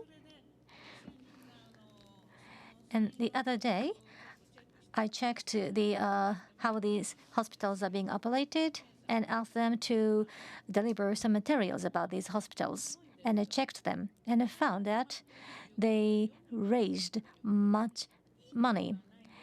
That means that there are many sick people, so it's not a good thing. But the people of village come to the hospital and now pay for the drugs and get the treatment. And income of the hospital is being operated by the committee of the village, so it's being accumulated. So now they are now in a situation to be able to be independent.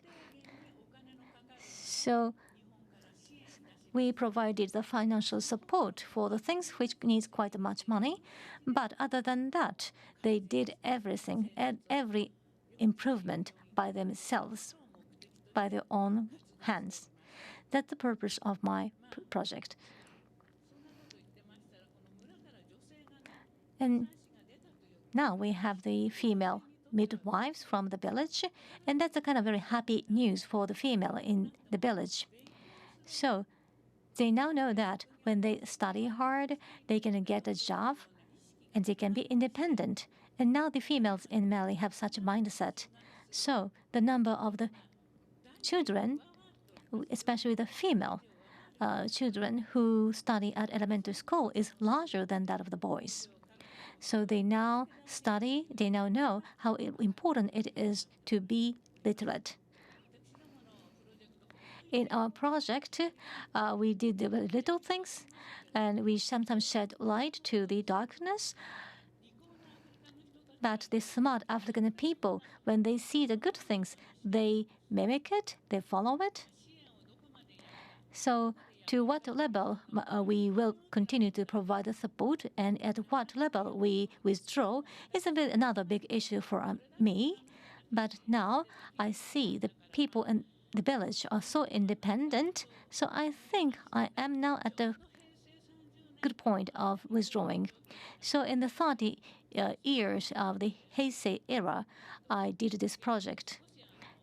So since then, I now have the distance from the Mali, so I stay in Japan, and from Japan, I monitor the work in Mali and sometimes encourage them. So I'd like to have your continued support for our activities. Thank you very much for this opportunity now.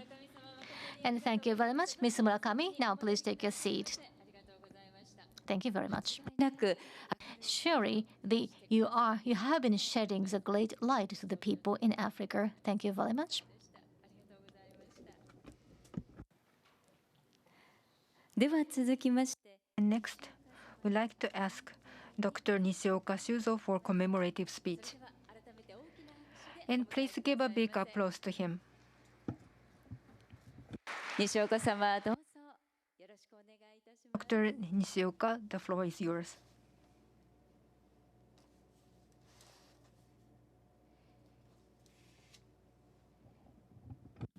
はい、西岡でございます。 I'm Nishioka. The theme of my speech is End the Large Scale of Global Warming Experiment, Historical Big Project. It seems like exaggerating theme, but we are doing the global environmental experiment right now. Of course, how to stop is important. This is 65 years ago. We started the observation of the Earth in 1957. The leader was Roger Revelle. He said that human beings are now carrying out a large-scale geophysical experiment of a kind that could not have happened in the past, nor proposed in the future. And what kind of hypothesis should be revealed, as in bottom says, if that's the whether the Earth keep warming by experiment, is that what happens? So I tried to start that, but this experiments have been conducted anyone from the past. But if the global really warmed, there's no human beings, so no one will experiment at that time. Now, how to stop? We started the experiment. Nobody knows how to stop. And can you see the climate? The title says. I always use these photos. I'm watching the scenes of the Azumino area. Can you see the climate? How many people can see the climate? It is always said that important thing cannot be seen. But when you can see there's a water, the snow, the rice field is growing, and people are working, good scenery, the good climate, the rich climate, we think. But the thinking about the climate is really the nature of the mother of the nature. Without the ecosystem, the human being cannot exist. And in the several generations cannot be replaced. And some space station can be livable, some people say, but everyone can use without paying charge. When do you going to pay something when it's sunny days? No, you're not. While this climate is connected to the surface. And in anywhere you emit the CO2, not instantly, but in a short time, we will pervade all around the world and change the climate. So each one of them, if you're trying to change the climate, it's possible. Actually, you are changing. That means that each one of them, without stopping emitting CO2, this experiment cannot be stopped. And as long as they're emitting CO2, the temperature will rise. And the change is irreversible. Once the temperature rises, it's not easy to reduce that. As Dr. Rockstrom mentioned, it's the same thing. It's important, the utmost nature. However, there are many things we don't know, so we have to be careful, and we have to face the nature with awe. And those are the characteristics of nature. And I touched on the speech. Our work is to be on behalf of the nature. And if that happens, take this action. and create a policy or measures and provide it to the world. It's like a kind of a jigsaw puzzle. You can see a lot of people are surrounding the earth. And finally, the gathering, the each idea and the knowledge are gathered, then the jigsaw puzzle will be completed. And that the project we have just started right now. How to do the science. When you think of the big science, it's like a nuclear merging, but it's not a large thing. But gathering the idea, thinking about the human future and how to resolve it, it's a novel science. As you can see, a lot of the science. So what we are doing right now, as this picture shows, the natural science, the social science combined, the so-called science.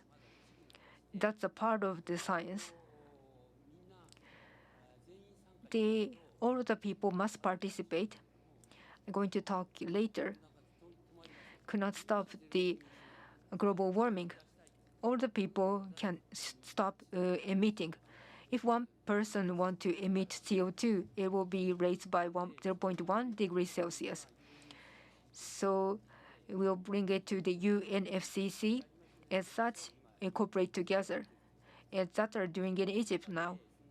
And that our country will do such a thing and return back to their own country. And finally, now, in the Paris Agreement in 2015, decided, and everyone will reduce the CO2. All people reduce CO2. That's the concept of Paris Agreement. And before that is the Kyoto Protocol, and that was the target of only the developed countries. And now you will be the main actors for reduction. Individual homes, companies, all stakeholders must devolve. It is for the action timing. It's not a global issue, but the local community issue. The Tokyo, the rural area, the local area, each one of them have to do. They went into the new phase. And so far, what have been done? The Dr. Rockstrom mentioned. This is the same graph. And this, how all ideas are concentrated in this graph. The IPCC's report says, I calculated 50 researchers concentrated in here. Like not only coral, several thousand people working, the mangrove and the northern region, polar region, several thousand researchers are working, and the flood, rivers, the related to engineers, and the researchers, engineers are working, and they create the graph and provide the data to do that. And the person who created this graph, I heard that there are 100 people are involved. 100 people are working to create such graph. And the four important knowledge, the one is how does the climate change has been devastating. So the answer is we must absolutely stop. Dr. Rockstrom mentioned, as long as the CO2 is emitted, the temperature will rise, and he mentioned tipping point, and change the phase, and a disastrous thing will happen, and we must stop at some point. However, there's a long conflict, but that was caused by human. The Dr. Rubel's large experiments have been continuing. And really, is that a human factor? If it is a fact, then human can stop. That must be studied. And Dr. Manabe created the climate model. It says, indeed, the global warming is reduced by human. That can be estimated. It will be a red variation, and it's not. It will be the blue one, blue phase, and that was calculated around there. The black line shows the actual lines, and that was there. If there, it cannot be separated from human-induced and nature-reduced. But promptly, the temperature surged, so the human-induced factor and the nature-reduced factor are different, and it's true that the humans are the factor, and we have to do it quickly. The third important point is it is a big project. The same picture I've seen, it's called the zero emission. Why have to be the zero emission? It is not that some prime minister mentioned. As you can see this here, the human emitted CO2 is 34.8 gigaton, a billion ton. It's the 34 or 35 gigaton, and the 4 will be absorbed by the synced by the it's 34 gigaton is emitted by human. And where does it go? When you check, there's some sink to the ocean and go to the trees or air or human satellite and measured by these. And then we noticed that yearly sink, annual sink by the land is 11%, and the ocean sink is 10%. So out of 40, 20 are synced by the ocean. So the remains go to the atmosphere. If it disappears immediately, it will be fine, but this will remain for 100 or 200 years. That means the debt will be accumulated, and then the density will increase. So the global warming happens. That has recently found. Actually, we have known for a long time, but it took a time to convince that. So as long as the CO2 is emitting, temperature will rise. So how we stop the temperature rise? The only solution is to stop the CO2. If the temperature up by 2 degrees higher, if the caused by your CO2, the half goes to the atmosphere, and temperature rise by 0.0 degrees, 1 degrees. So as long as that happens, the temperature rise will not stop. So we must emit CO2 to zero. The next point, is there any way to stop the CO2 by zero? And there are almost a lot of technologies, and that is the fourth important point. There are technologies, enough technologies to be a zero emission. And 10 years later, what kind of a direction should be moved? Like a wind power generation. I mentioned the 4 out of 40. Out of 4 can be used by the wind power generation. The blue one, we can use the low electricity fee, and solar power generation as well. If you add some money, you can do that. And the nuclear power reactors are working well. I'm not sure it is high price or low price or not. And the CCS embedded into the ocean, I think it's expensive, but it's possible.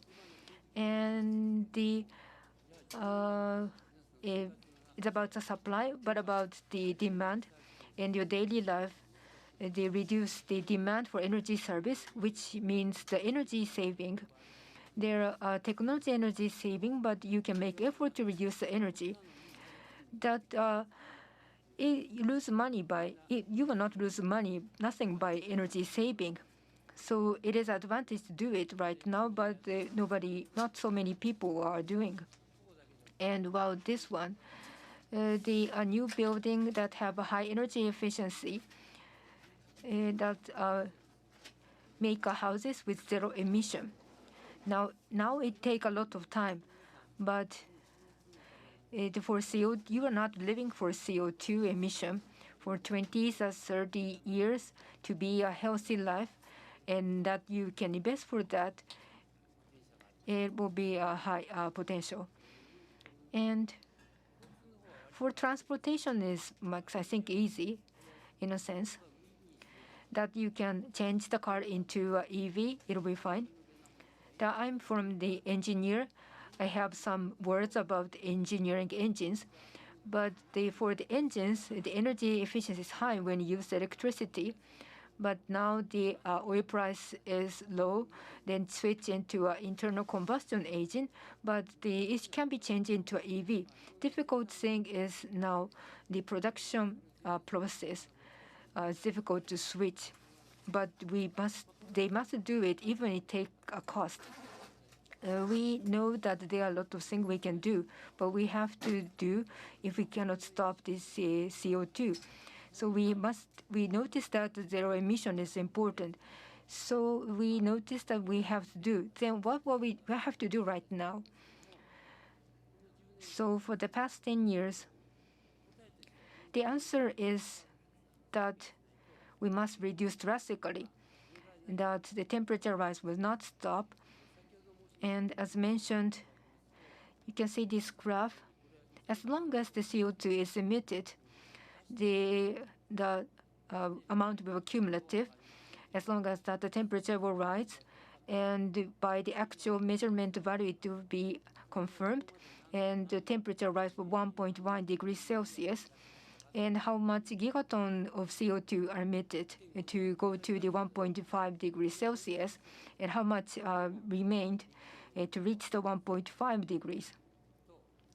And then this red line shows that if the CO2 amount is here, it will reach into the 1 degrees Celsius. So that was calculated as 400 gigaton.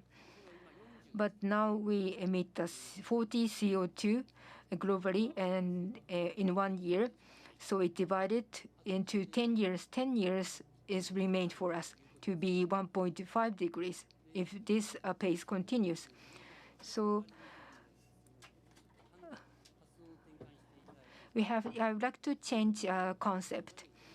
So not thinking about that we can only emit CO2 to reach the 1.5 degrees. I want you to change that we have a remained a carbon budget to change into a zero emission society. Think the carbon budget as a purse, wallet. We have remained 10 years. For remain 10 years, can we change into a non-carbon society?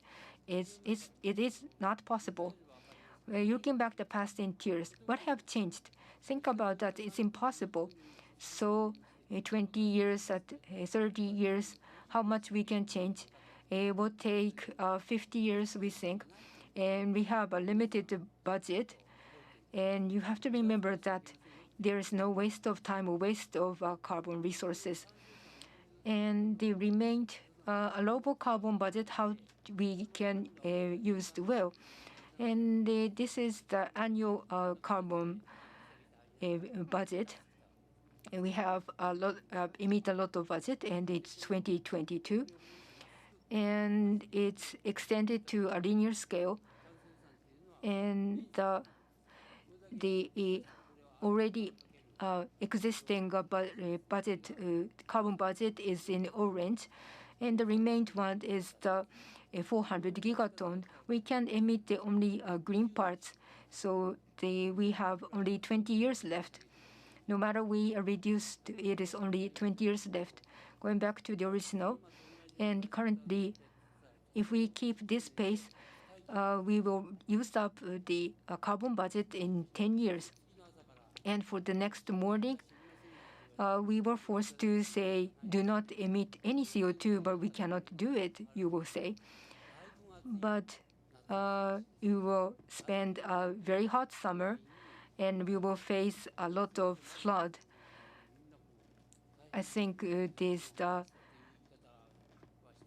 I don't want many people in the poverty country will suffer, but I don't want to say that. But the remain 10 years is short. But if we reduce smoothly, it will remain by 20 years. But it's possible. It will take some 30 years to change the infrastructure. So if it's difficult. So how we should do to reduce more? So then this is the only way we can do. is the current concept. So it's the same area, and this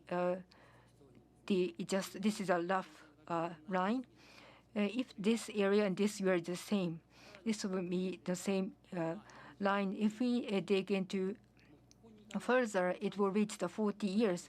If we cannot do that, if it's not impossible, if we emit the CO2 more, there's nothing to do. They will use up the carbon budget. So it is important and urgent goal to reduce the CO2 right now. So in the Egypt right now, your country should reduce more. Such kind of negotiations are being conducted. And this is a path. What kind of emission method are happening, and we have to increase the carbon sink and reduce the carbon emission. And he mentioned that this is fuzzy. It is not confirmed, so nobody knows know how much sink can be happened. It's difficult to research. There are many marginal errors. So first of all, we have to reduce first.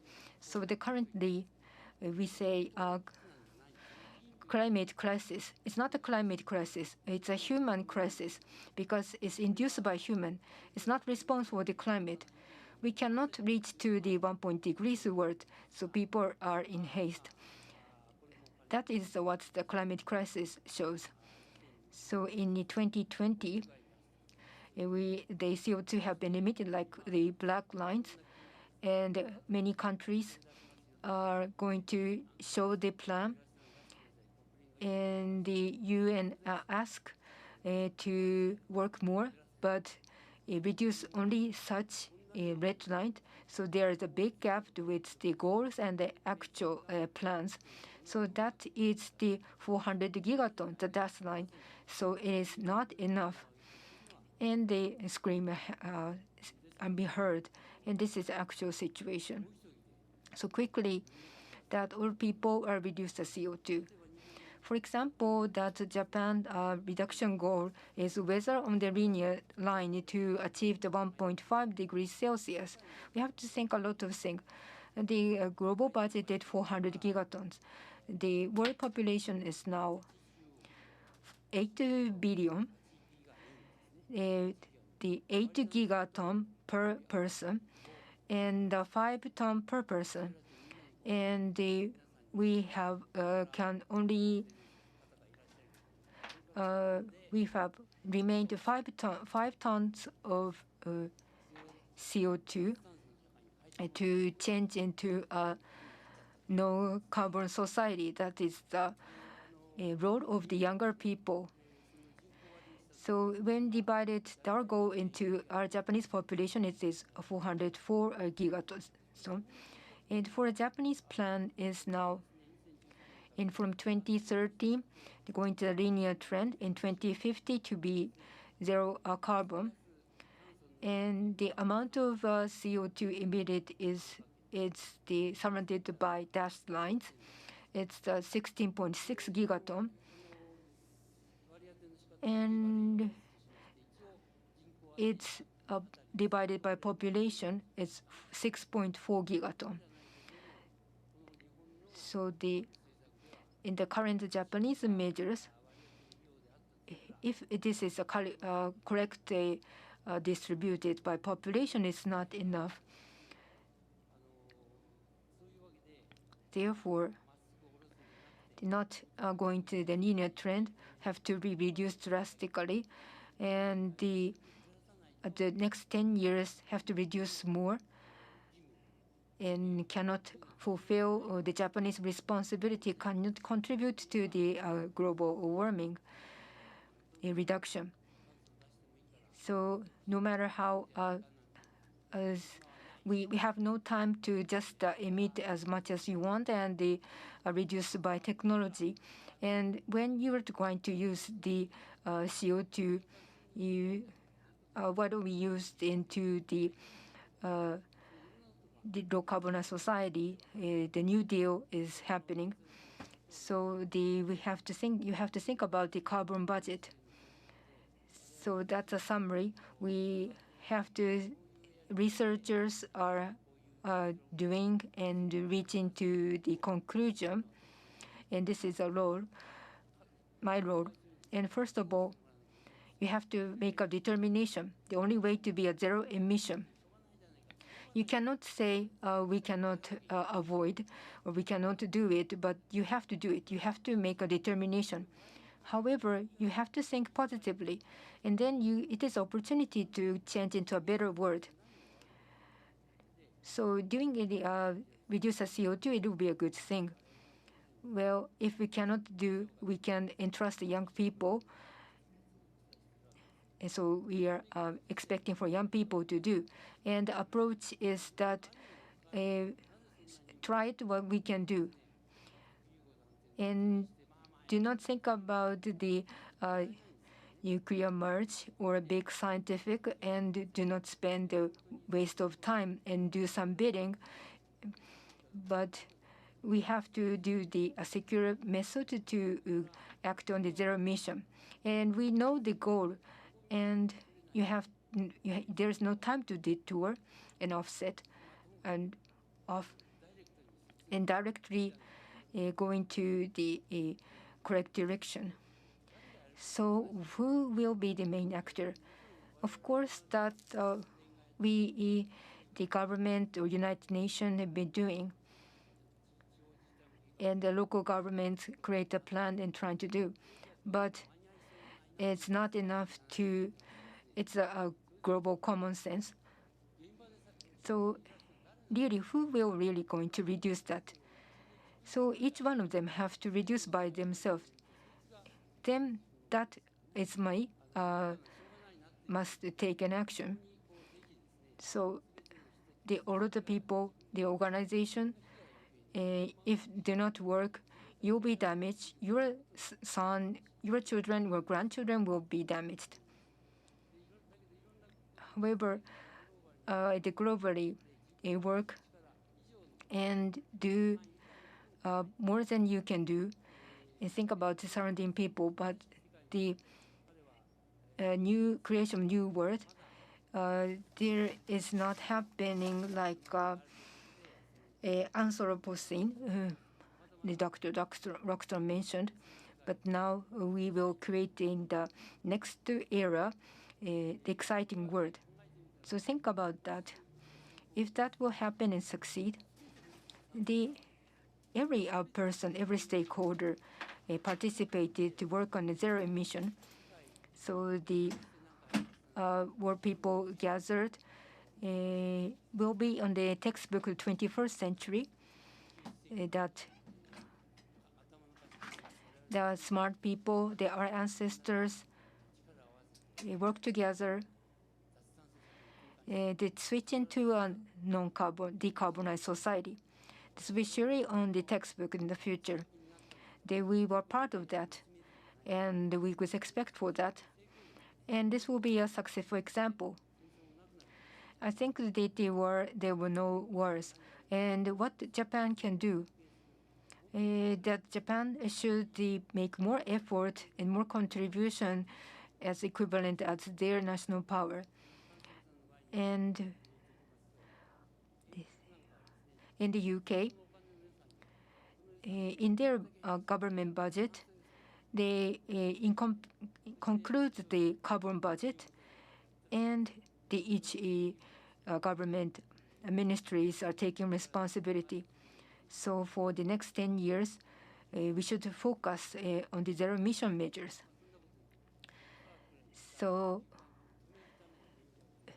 this is how to stop the global warming from a science point of view. Thank you very much for your kind attention. Thank you very much, Dr. Nishioka. Please be seated. Thank you very much. And you'd like to finish the commemorative speech. After that, we'd like to start a panel discussion. Please wait until we finish the preparation. And from now, we'd like to start you to enjoy the performance of Ensemble Japan.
ふるさともう一回やって。俺向こうにあるのよ、楽譜。だからふるさとでいい？うん。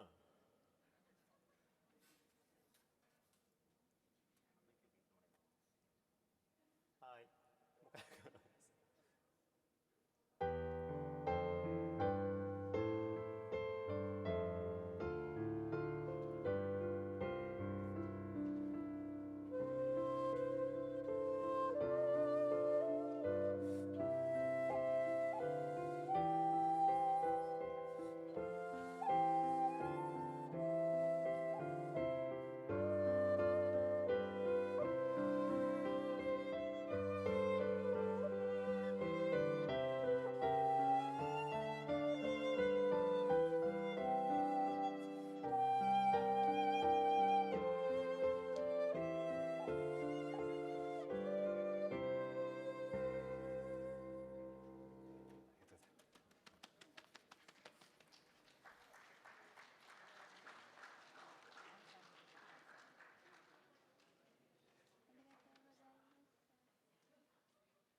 皆様お待たせをいたしました。ただいまよりパネルディスカッション開催でございます。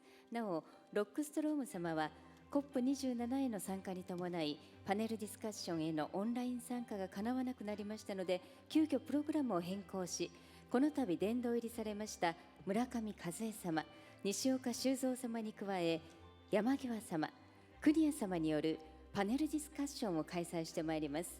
パネルディスカッションのテーマは、地球の限界を知った私たちに何ができるのかです。それでは改めましてパネリストをご紹介いたします。この度殿堂入りされました村上和恵様です。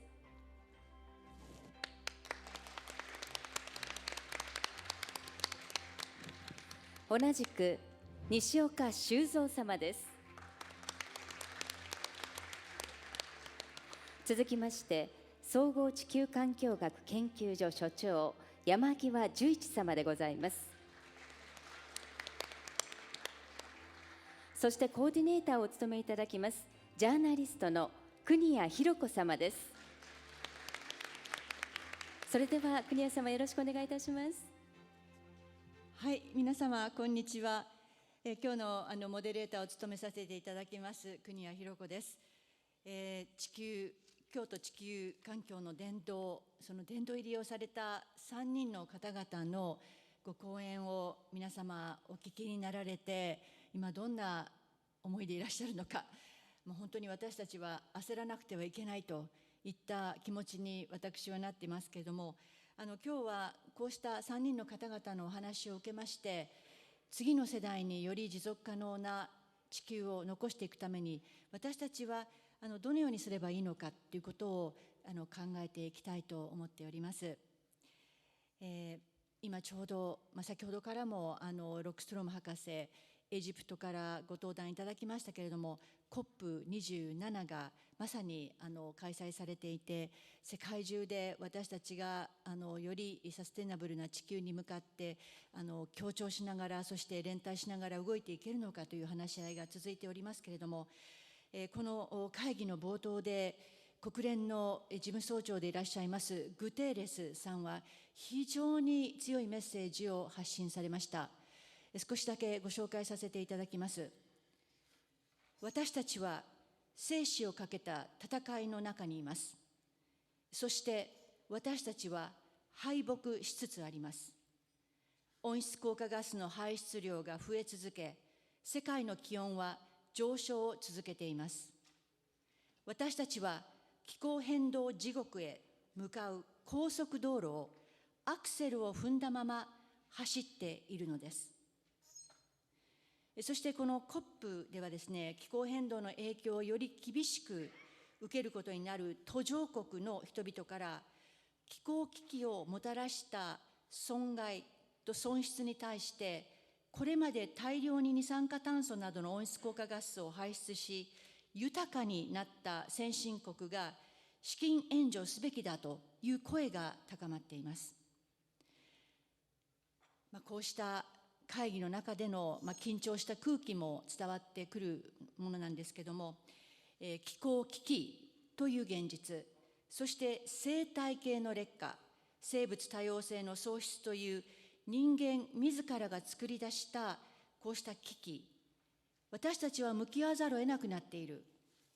スピード、解決へのスピードが求められる中でどう動いていくのか、この3人の方々と考えていきたいと思っております。まず最初にパネリストの方々には、私たちと地球との関係について立ち位置ですね、ロックスローム博士がくっきりとお話ししていただいて、ロックスローム博士が2009年に国際共同研究で出されたプラネタリーバウンダリー、地球のその限界ということについてですね、地球システムの限界について、私たちは9つの大事な分野のうちすでに6つの分野でその境界値を超えてしまった。このロックスローム博士のご講演について、まずはどのように受け止めていらっしゃいますか。西岡さんからお聞かせください。はい、先ほどの講演の中でですね、もう6つになっちゃったんだなっていう感じがします。これまで2つとかですね、4つの頃があったんですけども、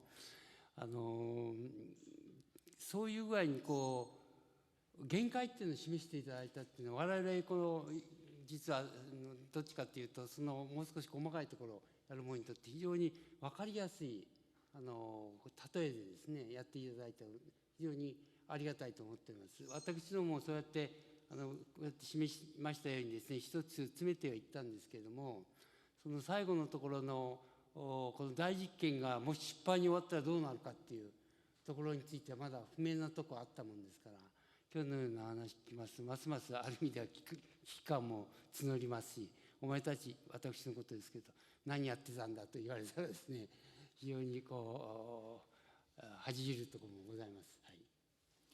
はい、このままでは手遅れになるかもしれないというような感じも受けるんですけども、村上さんはいかがですか。私はマリで田舎にばっかりおりましたよね。そうするとやはり申し上げたか知れませんが失礼、雨が降るのが早くなってきて、いっぱい降ると土レンガのうちが流されちゃうわけですよ。鉄筋が入ってるわけでもない。そういうようなのが現実に起きてますけれども、そこに住んでる人、村の人たちは雨が降ってきたからっていうことしかわからない、意識としてね。でたまたまバマクという首都に変わりますと、中国製のジャカルタという名前、変に思うでしょ中国でジャカルタって、ね、インドネシアではなくて、そうそう、だからパクったわけです。中国の方いたらパクったわけ、名前を。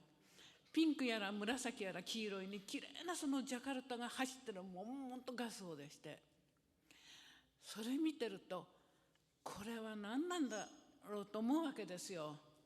ほいで村に帰ると、村はね、雨が降ったら降ったなりに生活をする。明るくなったら起きて、暗くなったら寝ればいいや、電気がない、そういう生活してますとね、それで今日すごく怖い話、いわゆるお聞きしまして、いや焦ってもしょうがないけれども、焦って何ができるわけじゃない。やはりきちんと自分の生活を振り返ってね、改めなくてはいけないなというようなことを非常にね、私はね、感じてね、いるんですよね。はい、だからそれをプロジェクトにどう反映するかということは全く無知でね、ないですけどね。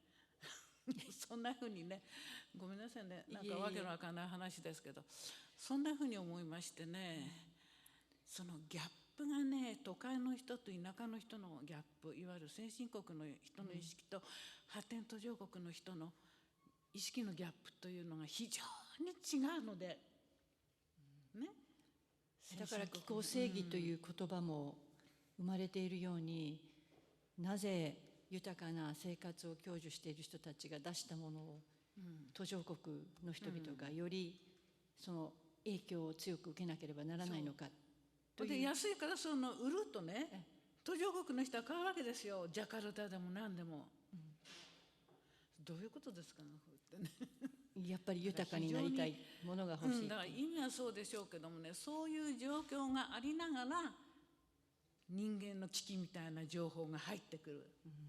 それをお互いに責任をなすり合うような感じで進めていってるのかな。山際さん、よろしいですか。ロックスローン博士はですね、最も深刻な状況は6つの分野でバウンダリーを超えたとおっしゃってますけども、その中でやっぱり最も深刻な状況は生物多様性の限界値で起きているとおっしゃっています。今の状況、ロックスローム博士のお話も受けましてどう捉えていらっしゃいますか。僕はね、日本とアフリカで特にその生物多様性が高いところでゴリラやサルの研究をしてきましたから、その危機はひしひし分かります。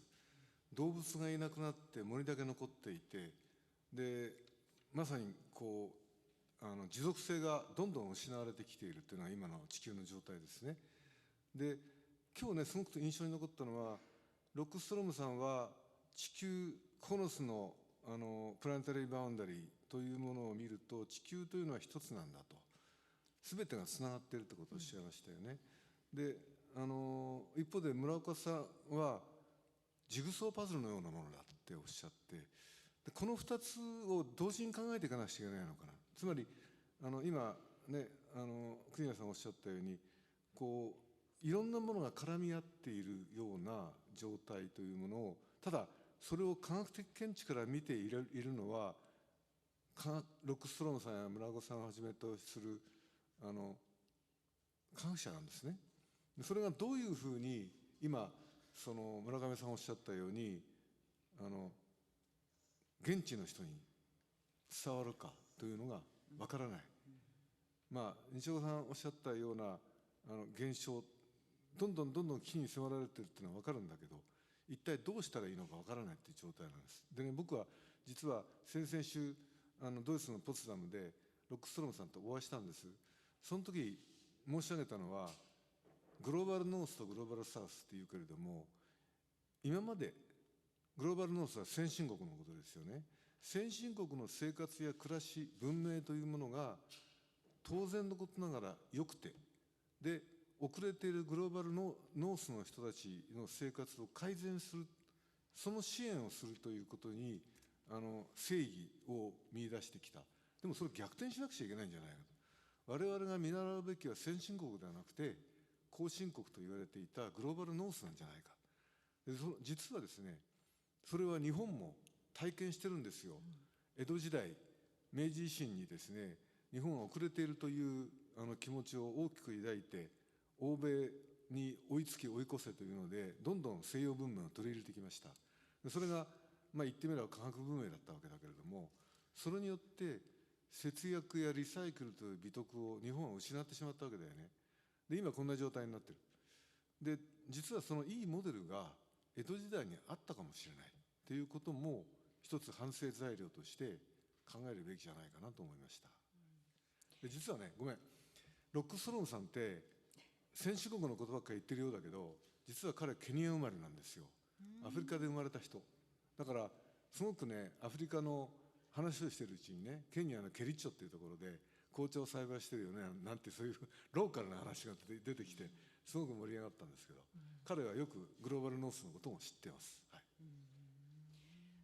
私たちがなかなか気がつかないのは、その生態系の劣化というのが進むことによって、気候変動がもっともっと後戻りできない転換点に達してしまう、温暖化がますます悪化してしまう、この複雑な連鎖の仕組みっていうものをもっと一般の私たちも理解しなければいけない。生態系は例えば淡水の浄化をしてくれるとか、あるいは生態系がちゃんとあることによって花粉というものを媒介してくれるとか、土壌がきちっと再生、ミミズなどによって再生されるとか、そういうバランス、自然が本当に人間のためのサービスとして提供してくれていることに、私たちは実はすごく頼って生きているにもかかわらず、過剰消費を通して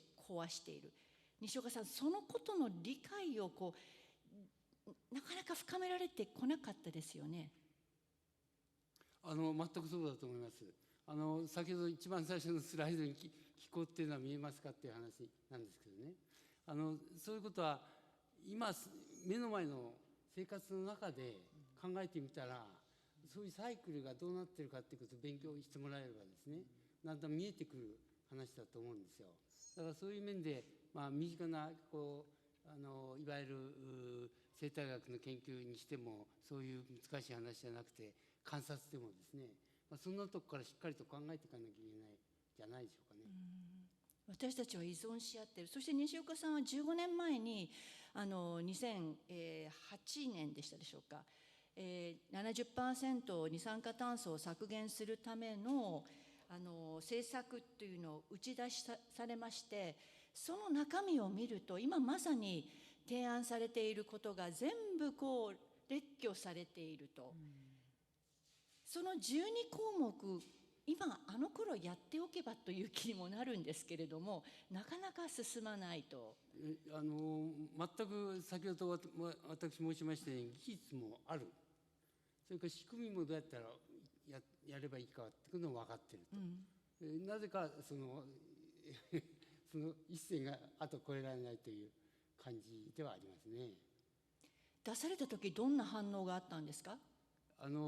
まずシナリオを書いてね、70%、僕は60から80の間って言いましたけども、そういうできないようなことをあんまり研究者が言っちゃいけないっていうような助言もあったりしましてですね、なかなか分かってもらえない。だけど僕らのずっと科学やってきたものに対しては考え方としては、それくらいやんなきゃ日本の貢献にもならないということもあり、それくらいできるという自信もあったものですからですね、その後ずっと言い続けてはおりました。はい、なかなか分かってもらえないところがいつも苦しいと。できないことを言うなって言われても、やらなければいけないことを言っているこの科学者たちの声がうまく伝わらないのは、山際さん、どういう理由からだと思われますか？これはね、政治家と科学者の間の連携がね、なかなかできてない。今度の新型コロナウイルスもそうだけども、科学者は科学的な根拠に基づいて予想を立てるわけです。でその予想をもとにシナリオを考え、そしてそれを実施する、想定して実施するのが政治家の役目で、その責任の所在というものをね、お互いにきちんと理解し合ってないと思いますね。で西岡さんの言葉を借りて言うならば、日本は世界の主導権を握れるはずだったんです。ところがそれを握れなかったのはね、やっぱり政治主導でそれができなかったってことでね、これはやっぱり大きく科学者も政治家も反省すべき点だと思います。西岡さんの先ほどの話にもありましたように、技術はあるんだと。ロクストロムさんも、我々はまだ 1.5 度、かなり炭素予算も少なくなってきて、厳しい道のりではあるけれども、急速に下げなければいけないと。でも私たちにはそういう技術もあるんだということだと理解したんですけども、本当にそうですか？本当にそうだと思います。はい。いやだってフードロスを考えてください。日本は世界でおそらく一番過酷なフードロスを体験している国ですよね。でもうとにかく大量生産、大量消費、大量廃棄ですよ。でこの部分をもっと発展途上国に回せば随分条件が良くなるはずなのに、そういうことを実施していない。日本はその食料生産もできるはずなのに、40% 以上の40% 以下の食料自給率しかない。だから輸入してるわけでしょ。食料を輸入するということは、その世界の水を消費していることになるわけです。これまで総合地球環境学研究所がバーチャルウォーターという概念を作り出して、牛肉を食べるのにしても、例えば野菜を食べるのにしても、それを輸入していれば、それを作るためにどれだけの水を使ったかというのを計算したわけですね。でそれを計算すると、日本は水の使用率で世界2位になってしまうわけですね。こんな小さな国なのに世界の水を使ってしまっている。それをまずは政策上改めることをやれば、随分世界の水事情は良くなるはずなんですね。それを本当に真剣に考えないといけない時期だと思います。西岡さんはその技術っていうのを持ってる、日本は技術、まだ大国であると、資金もある国ではあると思うんです。ちょっとですね、今遅れを取ってるんですよね。僕なんかも昔のいわゆる石油危機の乗り越えた経験が実は本人としてもあるんですよ。エネルギーの話やってましたから。で頃はみんな環境の方の規制も厳しかったけれども、技術者もしっかりと対抗してくれてですね、日本は本当にいい省エネの世界を作っていった。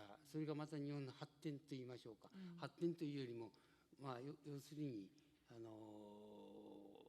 知恵を世界に作ったわけですよね。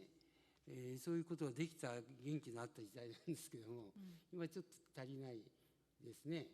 もともと太陽エネルギーなんか20年ぐらい前は日本が世界一だったのに、あっという間にサボってしまったとかですね、いうことがありまして、ちょっと残念なことがあります。しかしそういうことは別として世界中でもあるんだし、今すぐに取り掛かればいいんだけれども、まだ今持っている財産があるから、これを使い切るまではなんてみんな誰でも思うことがありまして、現状二次バイアスと言いましょうか、そういうのがまだだいぶ残ってるんですよね。だけどこの問題っていうのはもう革命だとまず思ってもらった方がいいんですよ。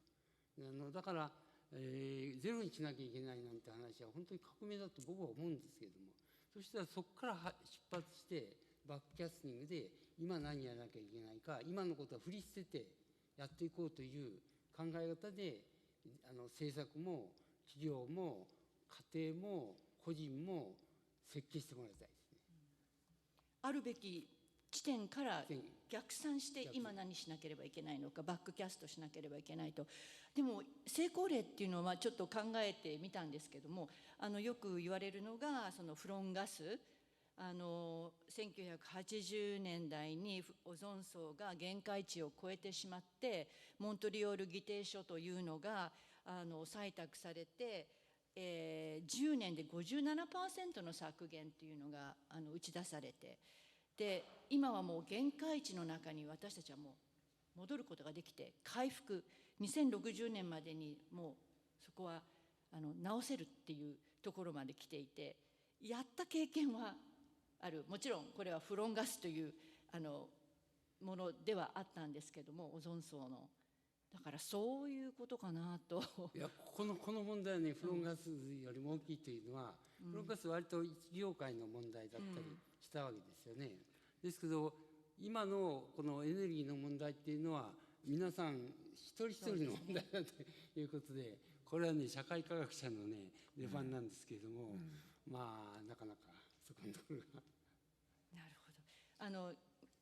村上さんはお聞きになってて、今どんなふうに感じていらっしゃいます？いろんな学者の方々の問題とかね、政治家の問題とかいろいろございますけれども、やはり一般人が一番多いわけですよね。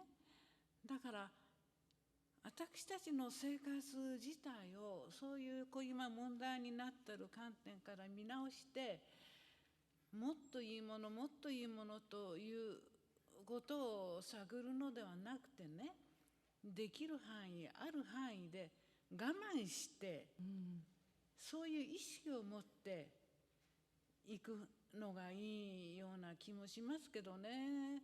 なんかその解決策に頼るとかいうようなあれよりも、日々の私ども個人の生活を見直してね、行くべきじゃないかと思うんですけれどもね。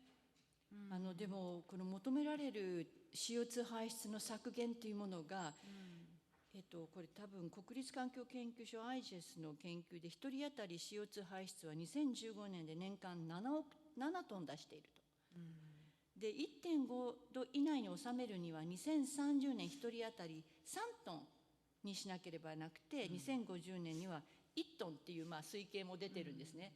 ということは今7トン、出しているとしたら、それをゼロエミの時代には1トンに減らすという、もうさっき西岡さんは革命っておっしゃいましたけども、革命的トランスフォーメーションを起こしていかなければいけないと。しかも私たちのいろんな産業、フードシステム、食料システムを見るだけでも、生産から流通、加工、消費、ロスに至るまで、人間が排出している二酸化炭素は全体の3割が食料由来になっていると。だから食料システム一つを変えるだけでかなり減らすことはできるんだけども、そのシステムとして全体を変えていかなければいけないという非常に複雑な作業、もちろん一人一人がやらなければいけないというところあるんですけど、このシステム転換っていうのは山際さん、だから僕はさっき言ったようにね、改めるべきは文明国なんですよ。先進国なんですね。で例えばアフリカ諸国に今何が起こっているかというと、特に中国資本をはじめとしてね、農地を買い占めてそこでトウモロコシを栽培してそれをバイオ燃料にしている。つまり地域の人たちがお腹に入れるような食料を作るんではなくて、先進国がエネルギーとして利用できるようなものをどんどん生産しているわけですね。でその余分なエネルギーをどんどん消費しているわけですよ。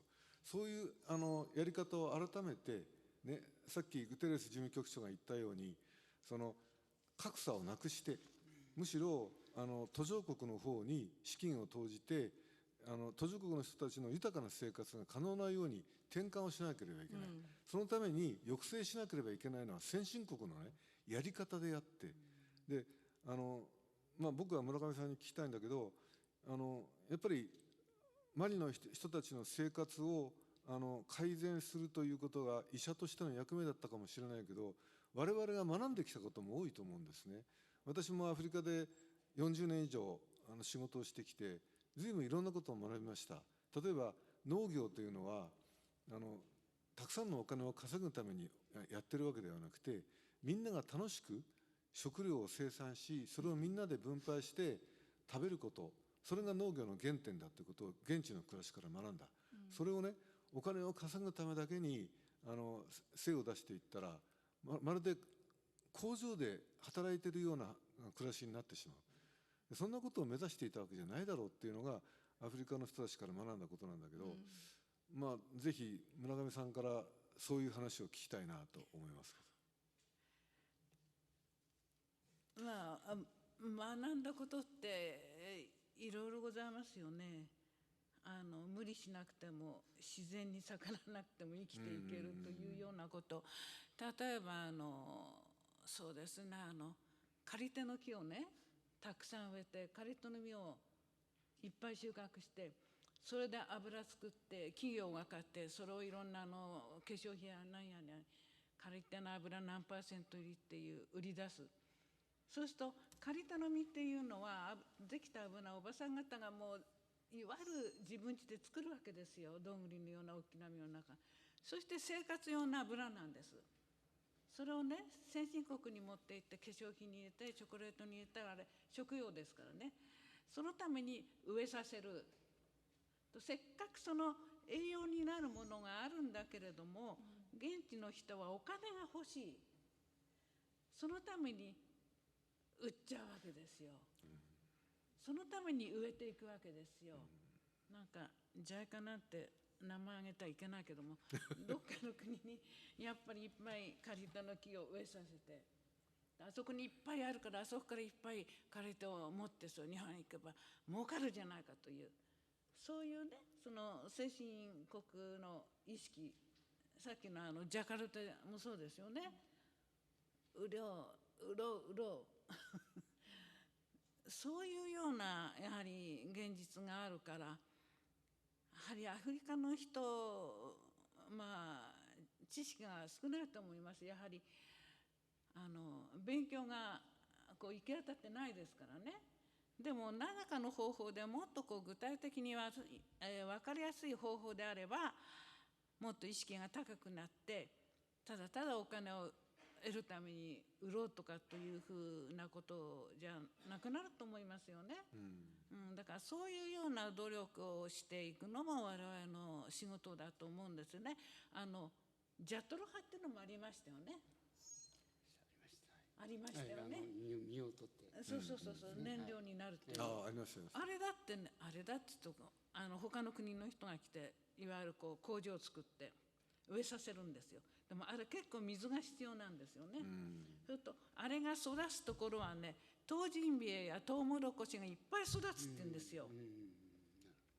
うちの農業技師なんかね。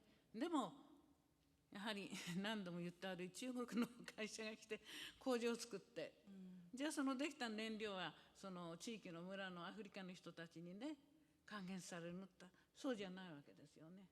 金だってそうですよね。発掘する金鉱を発掘するのは先進国。そう、ほとんどがその労働者として働くのはアフリカ人。その現地の国の人で、金は先進国に持っていく。そうです。私が長年やってきたコンゴというところは、地下資源があるばかりにね、諸外国の業者が入ってきて、でしかもそれを武器と一緒にね、金やダイヤモンドを交換するもんだから内戦が絶えない。だから政治的経済的混乱はずっと続いているわけですね。それでもって浪費されるのは労働力と人の命と、そしてお金なんですよね。だからそこで人々の分断が起こっている。だからそういうものをもたらしているのはみんな先進国なんですよ。現地の人に増えるのは病気なんですよ。先ほどエイズの話がありましたね。村上さんの先ほどのプレゼンテーションをお聞きして、やはり自立した地域をサステイナブルなものを構築する上で、非常にその女性という力、女性たちが教育を受けられるようになって、女性たちが自分たちでお金を稼げるようになったり、キャリアを形成できるようになったことによって村が変わったっていう話をされたんですね。だからそういう意味ではもう少し考えて自分たちの地域に何がいいのかって言った時、言ったそのことを考えられる地域にしていく上でのその女性っていうのが一つの何かそうですね、ポイントになりますね。そうで女性がお金を持ってくると暴力が減る。先ほど申しましたようにね、穏やかになるわけですよ。で向こうのねご主人というのはその日の副食費をね奥さんにあげるわけ。主食となる冷えとかトウモロコシとか、どっかの場所によってはお米ですよね。それはねご主人の采配なんですよ。それに必要な副食費、例えば買う魚をちょっと買うとかね、足りないお野菜を買うとか、それみんな女性の負担なわけ。あと女性がお金を得てきますとね、それが買えるようになる。で子供が病気になった時、マラリアになった時でも小銭を出して買えるようになる。そうするとやはりね家庭がね穏やかになるわけ。ご主人の暴力もなくなる。それで旦那に金貸したんだよとか言うか、貸したものを必ず返してもらいなさいよなんて私は余計なこと言う。そうするとへへへなんて笑ってますけどね、非常に平和になってくるんですよね。だからやはりこの環境の問題もね、今までマリなんかは女の人の仕事じゃなかった植林が女性も木を植えるようになってくる。特に女性なんか新丹の滝になる木をね、遠くまで取りに行かなきゃいけなかったのが、同じ村の中で取れるようになると非常に体が楽になると、時間的にも短縮できる。何ができるか、手工芸品を作って売れるとお金が入る、そうするととても嬉しい、そういうふうなことの繰り返しになっていきますから、おのずから一生懸命やろう、ということで、やはり女性が非常に賢く強くなっていくことは、でも日本だけじゃないかもしれないこれは、はい、そういう状況です。本当に先ほどのその先進国が途上国からいわば搾取をしているといいますか、いいとこ取りをしているといったような構図も、もっとその声を上げる教育を受けて全体の状況が分かる人たちが増えることによってエンパワーされていくんじゃないかというふうにも思ったんですが、これから本当に待ったなしで私たちが向き合わなくてはいけないこの2つの生物この危機ですね、気候危機、そして生物多様性の喪失の危機にも象徴される限界値を我々が超えてしまっているこの社会を変えていく上で何が鍵になるのか、人間の力を信じたいんですけれども、何が私たちに足りなくて何が必要なのか、西岡さんは本当に地球環境政策の科学的基盤というものの作りをリードもされてきたんですけれども、私たちにこれまで何が足りなくってこれから何をしなければいけなかったのか、お考えをお聞かせください。はい、今のお話聞いててですね、途上国と先進国の話、これ日本でいうとね、中央と地方の関係だなと思って聞いたわけですね。で今何がそれこそ起こっているかっていうと、僕は棚ぼた利益だって言ってるんですけれども、太陽エネルギーは日本列島全部にちゃんと平等に来てるわけですから。太陽の光は、それを利用する、自然エネルギーを利用する社会になるんだったらいいんだけども、その時にその棚ぼた利益をちゃんと地域の人が自立してそれを使った産業なり何なりするという形を自分たちの資金でもって、自分たちの労力でもって、自分たちの声でもってできるようにすれば、さっきのマリの話じゃないけれども、もっともっと地方分散できるだなと、それが一つありますね。この自立分散ネットワーク型っていうのは科学だけの話じゃなくて、この自然共生の時代になった時の一つの典型なんです。だからそれが一つあると思います。それから二つ目はやっぱり今こうやって言いながらなかなか言い出せないっていうことは、やっぱり経済システムを変えろっていうことをみんながそろそろ言い始めたんですね。今どう見ても格差がどんどんで、この前 IPC が出したレポートの中でもね、この CO2 出しているのは需要側だけで見たら 1% の人が 15% 出してて、90% の人は 80% が出してないという、その格差は明快にあるわけですね。そしてアイジェスの1人当たりのその出しているのを見てもね、やっぱりお金持ちで大きな家に住んで依存が好きな人っていうのは大きな家でみんなが一緒になって、物的欲求の少ないところの家庭と比べると15倍の差があるんですよ、日本の中で。排出量が。だからライフスタイルによってそんなに変わらない。そしたらそういうやっぱり格差というのはこれ政治的になんとかしていかなきゃいけない。それは政治的か経済的か知りませんけれども、それはそろそろ出かけてきたと思います。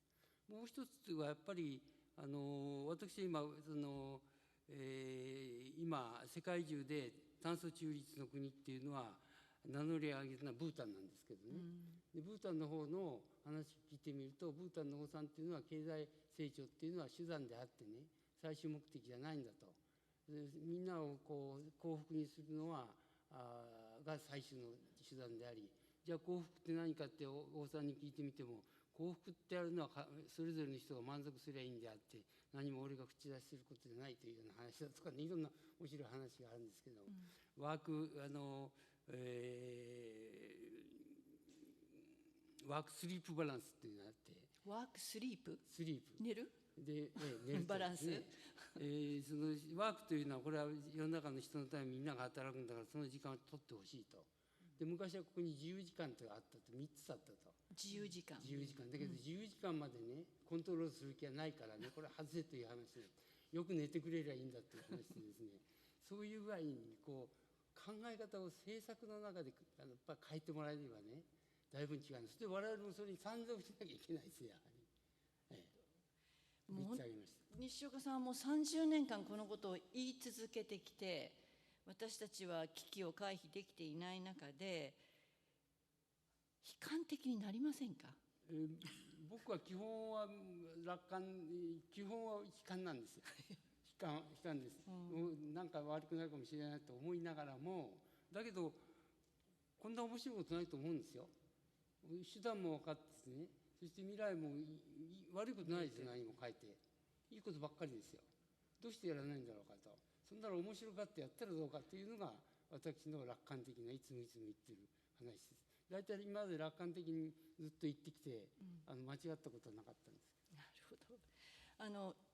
村上さんはまさにその村に変化をもたらすことができたと、そういう体験をされてきて、私たちがまさにこの変化を今地球全体、社会、世界の人々全体でこの変化を作り出さないといけないときに、何が一番鍵になるとお考えですか？どういうふうにしたらこういうふうになるかということも大事ですけども、どうしてそういうふうにいい方向に進まないのか、その理由はなぜかということね、それもやはりしっかり確認すべきことだと思いますよね。人間の力をでも見てきたわけですよね。そうですね、周りの人々の力を引き出したわけですよね。国全体が村になれとは言えないことだから、言えないし、また国は国と人のいろんなあれがあるから、首都の人たちも村と同じような生活をしなさいよと、同じようになりなさいと言ってもそれはなれないわけだから、それぞれの分野の仕事とかなんかがあるわけですよね。地方の人は首都の人たちを支えてるわけですよ。それを知ってか知らないでかいるでしょう。首都の人は村の人のような苦労を考えるような生活ではないわけですよ。焚き木を取ってくるのに長く行って非常に大変だろうと思わないことはないと思うんですよ。思ったらね、自分たちはね、もしかしてガスがあるんであればガスを買って負担かけないようにすればいいわけですよ。だから私はね、例えば首都という町自体が使う森林帯を作りなさいと、この市民のためのここは焚き木の林ですよと、土地はいくらでもあるわけですよ。ニジェール川の横にね作ればいいわけですよ。水がなかったら川から水を汲み上げて冠水すればいいわけですよ。でもそういうことはそれは田舎の者がするわけだってやらないわけね。だからやっぱりこれは個人の意識を変えていくような何らかの方法を取っていかないと、個人の集まりが大きくなると、それがまた大きくなって地球全体になるものだと思うんでね、難しいけれどもそういうことなのかなと思いますけどね。難しい問題ですね。意識のそれ大変に苦労しているところの状況を知って、そこに自分がそこにいたらどうだったろうかというようなことを考えることも必要だと思うんですよね。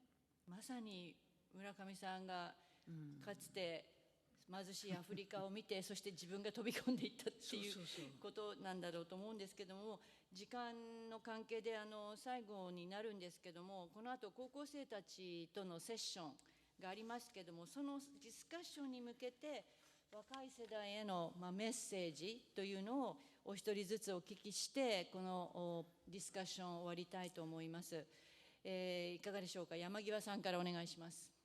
今日ね、ロックストロームさんとそれから西岡さん、村上さん、特にロックストロームさんと西岡さんからはね、世界の気候変動、あるいはその環境について量的な指標がきちんと示されました。でそれに基づいて、特に西岡さんは具体的な対策どうしたらいいのかということまで話された。でそういうことの中で我々が考えなければいけないのは、これまで我々が歩んできたこの文明というものがひょっとしたら間違ってたんじゃないかっていうことを考えつつ、新しい価値観を作ることだと思うんですね。さっき村上さんがおっしゃったように、都市と地域というのは価値観が違います。でもその価値観というのを逆転させることもできるんじゃないか。この新型コロナウイルスの最中でね、都市に住んでいることは決して安全ではない。しかも都市の生活が快適であるわけではない。都市に住んでいるだけで多くのエネルギーを使って、それだけで地球に負荷をもたらしている。だったら地域の人たちの在来地や伝統地に学びながら、もっと自然に近い暮らしができた方が快適なんじゃないか、あるいは人と濃密な付き合いができるんじゃないかということを考え直すいい機会だと思うんですね。新しい価値を見出すために、我々はもっと世界中の人々が交流して、さまざまな文化というものを接触させながら、これまでにはない、そのために科学技術って使うべきなんですね。懸命に使うべきだと思いますね。そういうことを考えていくのが、私は高校生たちの役割であり、未来は君たちの手にかかってるんだから、ぜひ我々の討論を参考にして未来を考えていただきたいと思います。ありがとうございます。西岡さん、お願いします。やっぱり時代時代にみんな違った形でですね、貢献していると思うんですよ。で、僕らの時代は残念ながら悪いことばっかりしてきた時代になったのかもしれないけれども、今後の時代っていうのはそのいい方に消える社会が必ず来ると。悲観的に言えば必ず来ないんです可能性もあるんですけど、そんなこと考えてもしょうがないんであってですね、でそいつをみんなで作っていくっていう時代にこれから高校生の人入ってくる。しかもそんなに今気張って私はこれやんなきゃいけないっていうことよりも、社会全体が育っていく。今でもそうじゃないですか。今日だっていっぱい企業の人が展示していただいてですね、こういうもう企業の方なんか先に動いてるじゃないですか。そしたら当然社会が今後の若い人たちの力を要求してくるから、今しっかり勉強してですね、そういう社会にあるんだということは念頭に置きながら向かうような形で努力して今いただいていれば、日本は安泰だな、世界は安泰だなと思います。はい、最後になりました、村上さん。はい、やはりね、志を持った学生さん、生徒さんたち大勢いらっしゃるってことを知りました。私は驚いたんですけども、やはり私たちの側からね、ああしなさい、こうしなさいということは言うことではないし、言うべきじゃないと思うので、やはり学生さん自身が自分で見て感じてね、選んで、そして進むべきだと思います。そしてその後の中学生、小学校の子どもたちにもそういうことを徐々に教えていって、意識を少しずつでも持ってくれるようにしてくださればいいなと思うんですけどね。はい、どうもありがとうございました。私たちは本当に時間がない中で変わらなければならないと、ぜひ高校生たち、若い世代にはもう本当に大人たちを動かす、大人たちにその声を突きつけて動かしていってほしいと、私なんかは思います。もうデータも、そしてやらなければいけないこともはっきりしているわけですから、そのアクションを起こさす本当に力となっていってほしいなと私なんか思います。皆様ありがとうございました。今日これでパネルディスカッションを終わらせていただきます。ありがとうございました。どうぞご講談くださいませ。それではこの後引き続きまして、村上様、西岡様と高校生とのトークセッションを始めてまいります。準備整い次第始めてまいりますので、そのままお待ちくださいませ。ありがとうございました。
それではただいまより高校生とのトークセッションを始めてまいります。改めまして殿堂入り者の村上様、西岡様です。よろしくお願いいたします。またコーディネーターとして総合地球環境学研究所教授の安倍健一様にもご参加いただきます。よろしくお願いいたします。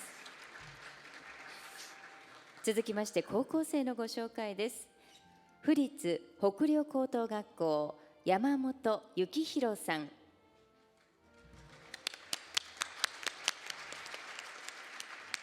府立嵯峨野高等学校能山優斗さん、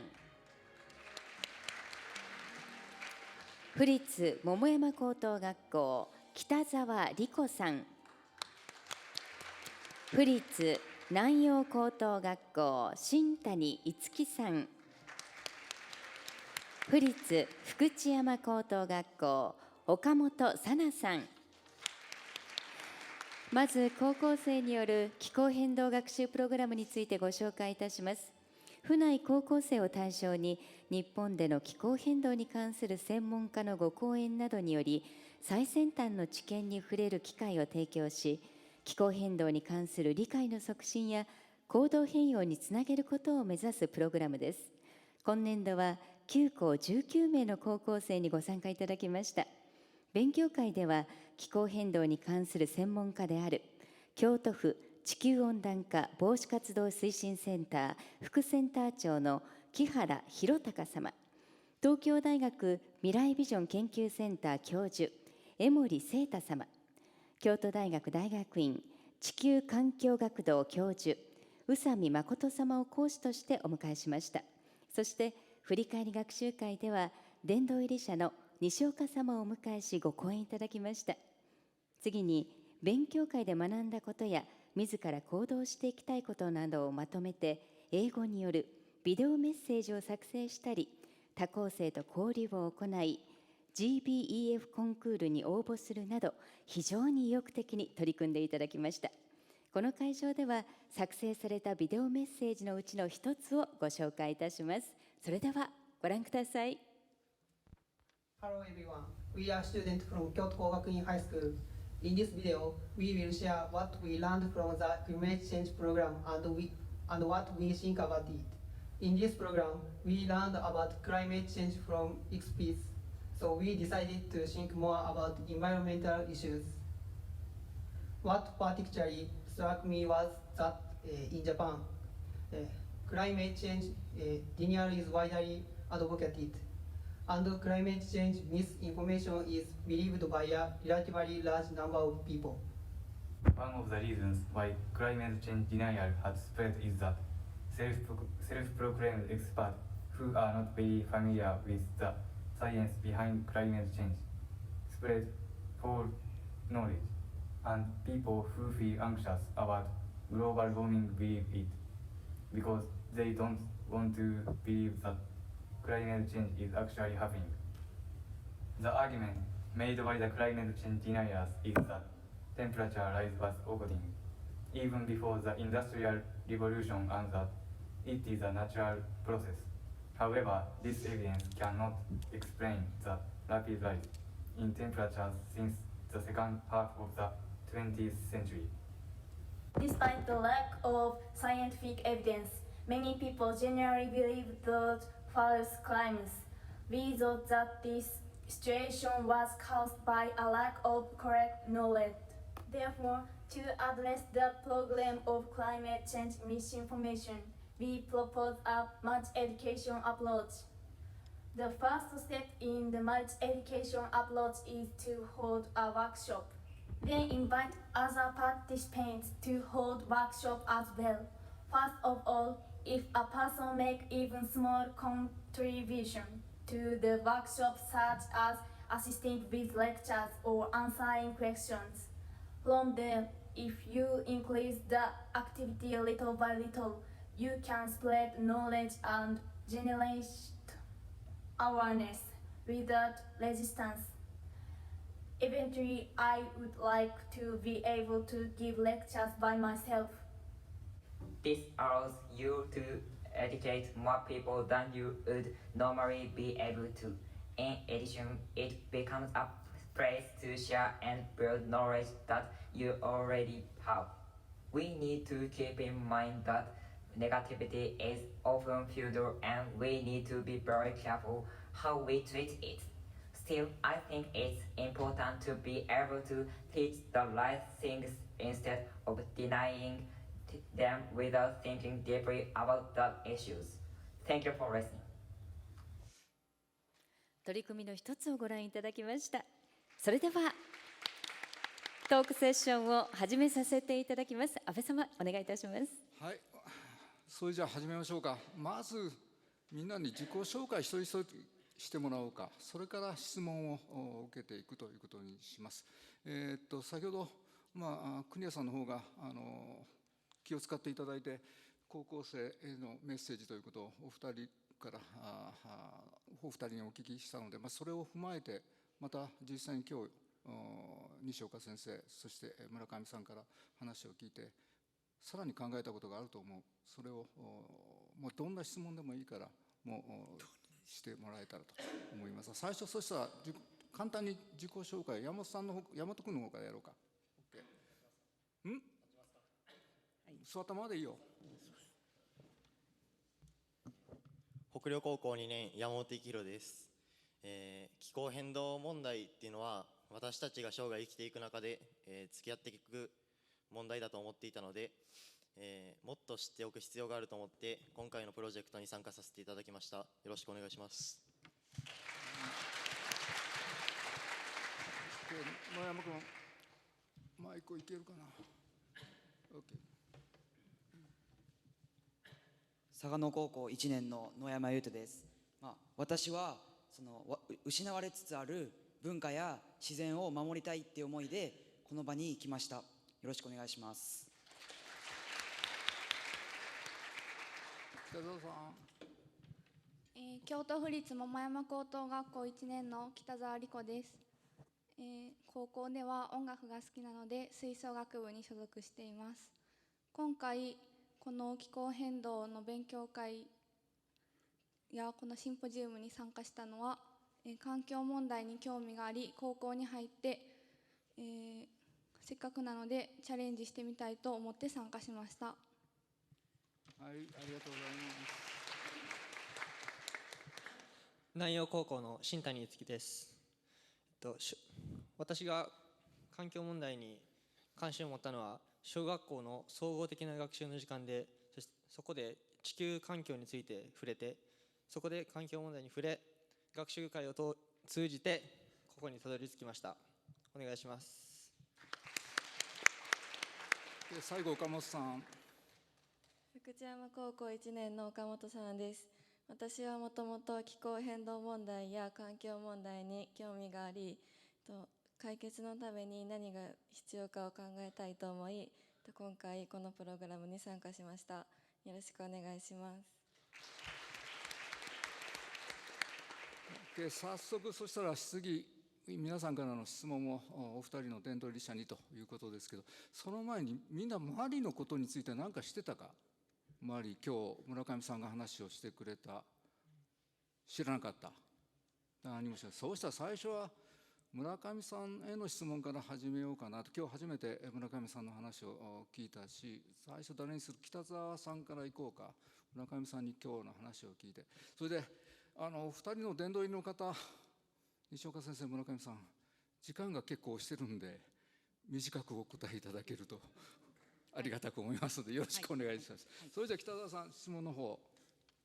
はい、私はこの勉強会を通してのこのプログラムに参加するまでマリ共和国というものを知らなかったように、もういろいろなことをまだまだ知らないんだなって感じました。で、村上さんは、マリ共和国でそこにある人々の暮らしを目にして向き合いながら活動なさってきたと思います。その中で発展途上国がこれからどのように発展していき、人々の暮らしがどのようになっていくべきだとお考えになりますか？行くべきだとかべきじゃないとかっていうのはちょっと違うと思います。自分たちの短く言うのね、自分たちの環境に適合した生活をして他の国にできるだけ世話にならないようなね生活ができていけたらいいと思います。それにはいろいろと問題があってね、これが足りない、ありがたみない、手伝ってもらわなければいけないというようなことも出てくると思いますけれども、やはり基本的には自分たちの力で生きていく道を探って国づくりをするのがいいと思います。理想ですけどね。はい、以上。自分たちの力で、自分たちのことは、自分たちの生活は守っていく。国のものを使って自分たちの技術で。それで足りなくなったら足りない面はね自分たちで考えてやりなさいということは私は言いたんですよね。一番大事なことかなと思いますね。ありがとうございます。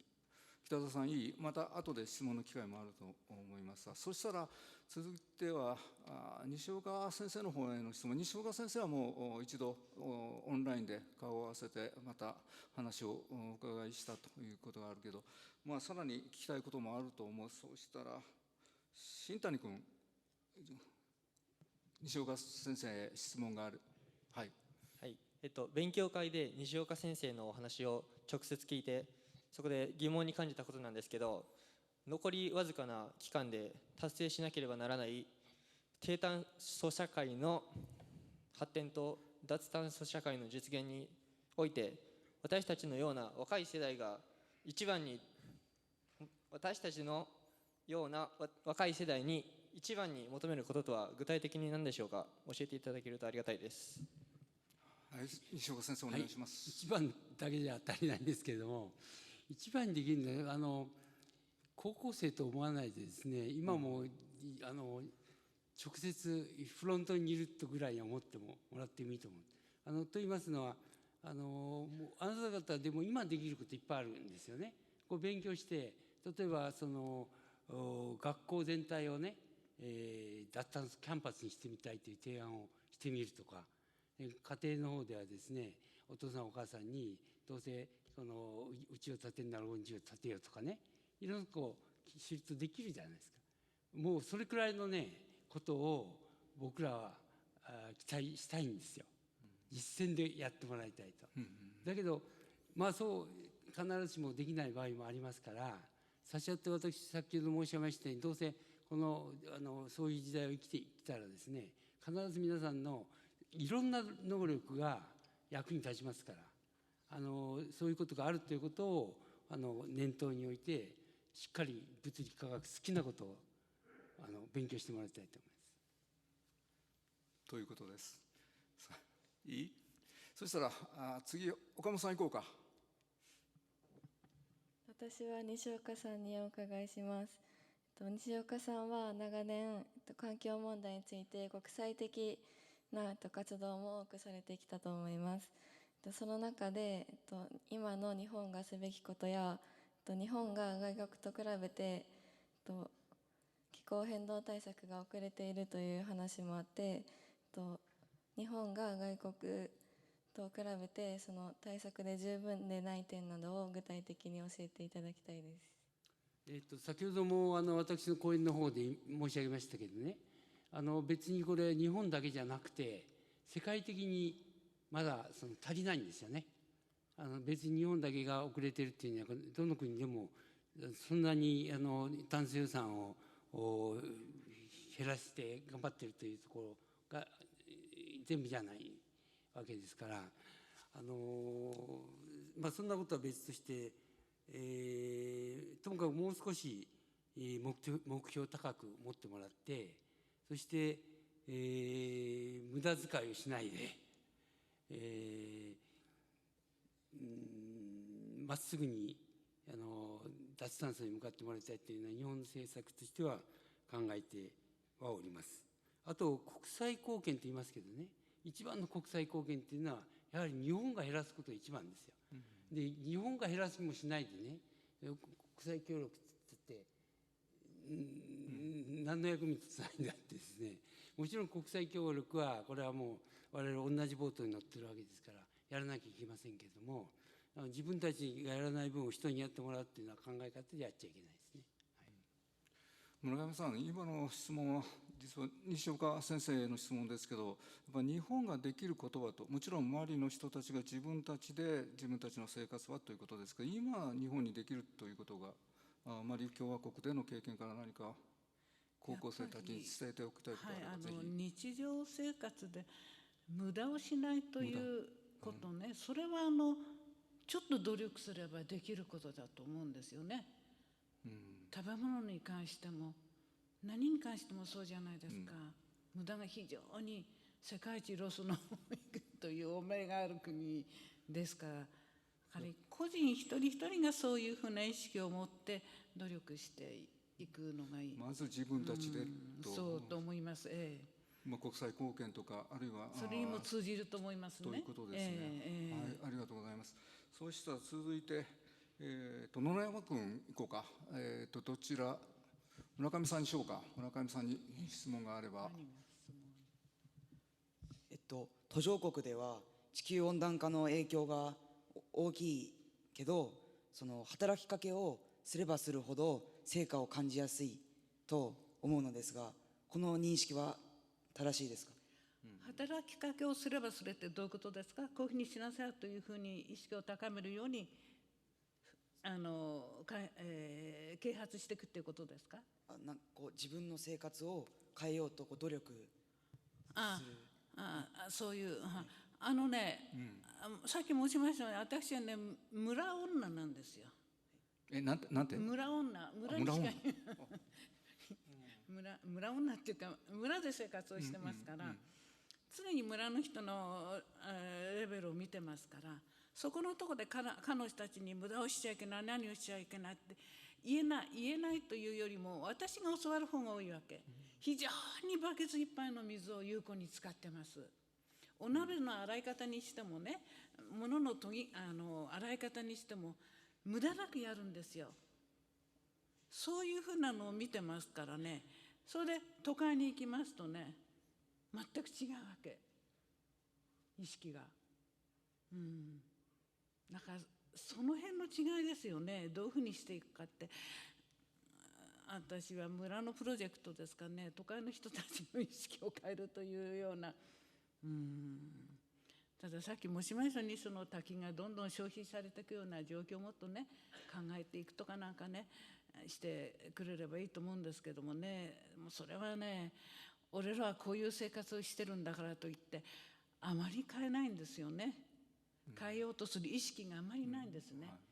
いわゆるエリートがものすごく都会にはいますけれどもね、それで部族間の意識というのも違いますからね、昔から俺らの生活はこうなんだっていうと変えないですからね。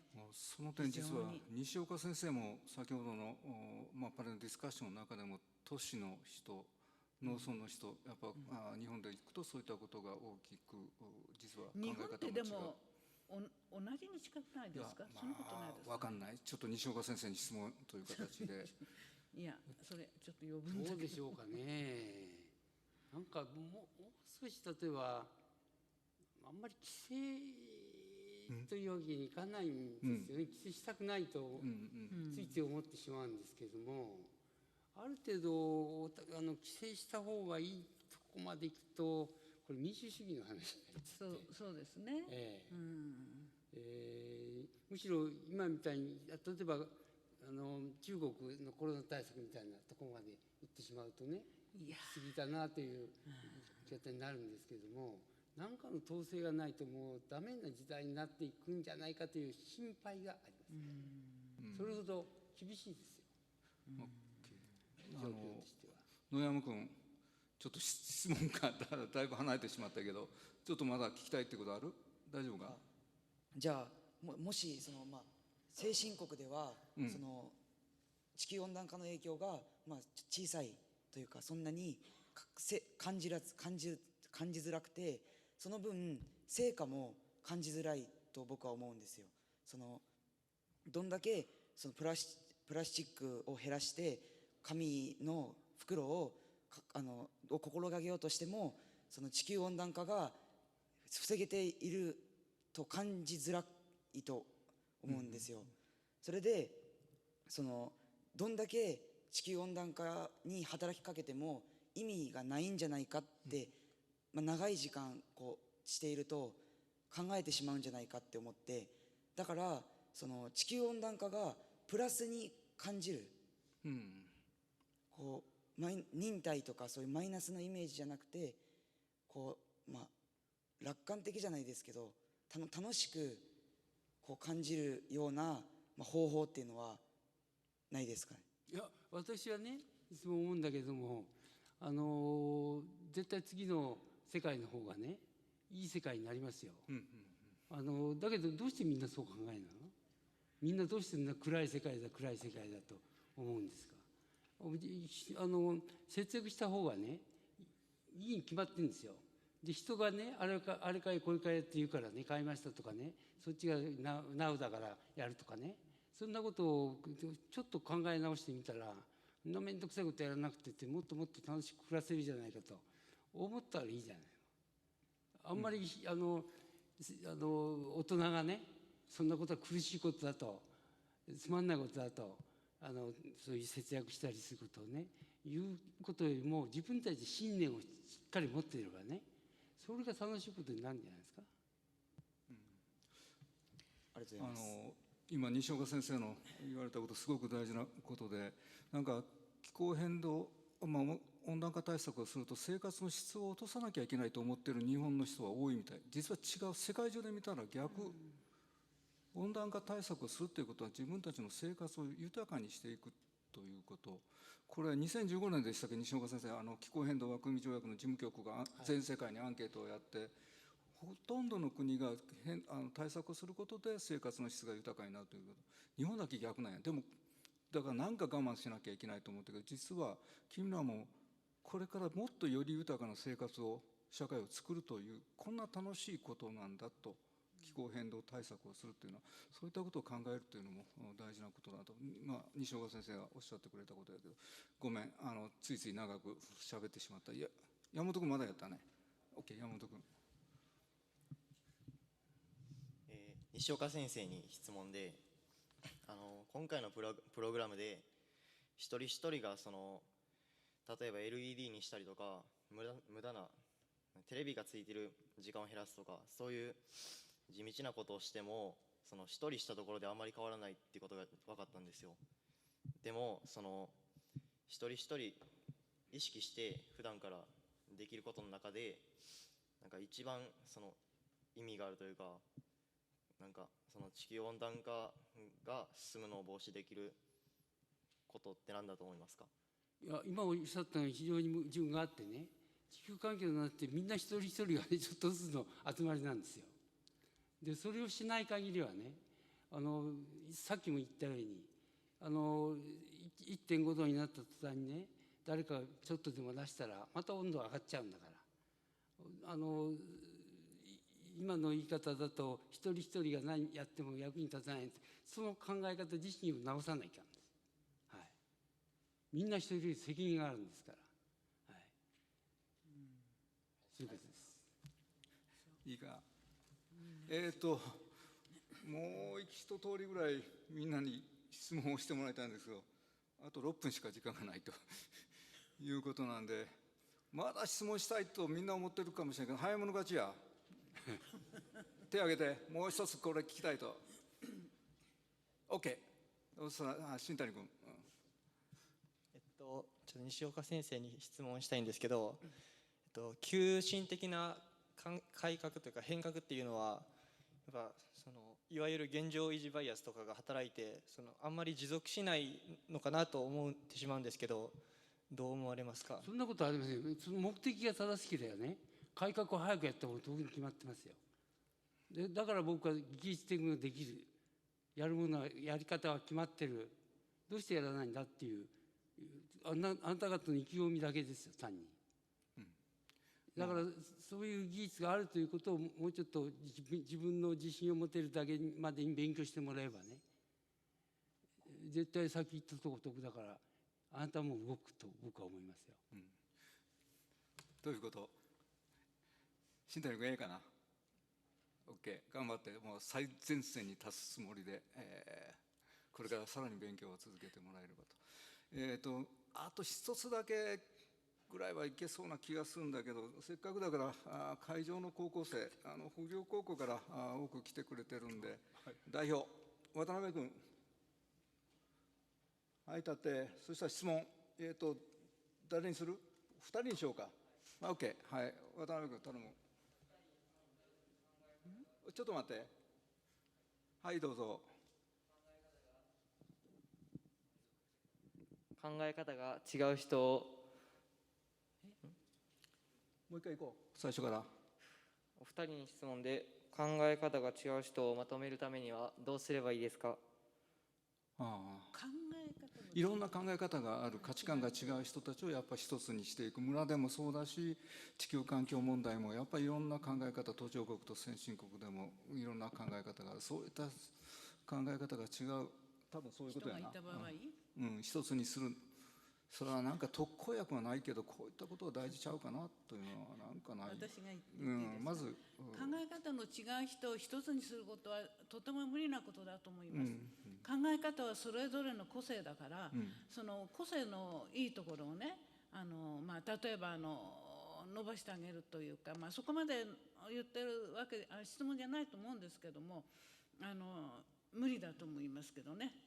何かその人と話し合いたいということであれば、その人のそのいいところを組み出していって話をしていくって、いいところを引き出して、いいところっていうか、そうですね、なんて言ったらいいかな、能力でもないな、特殊性のあるところといいますかね、なんかそれぞれに持ってるものをと付き合うようにしていけばいいんじゃないですかね。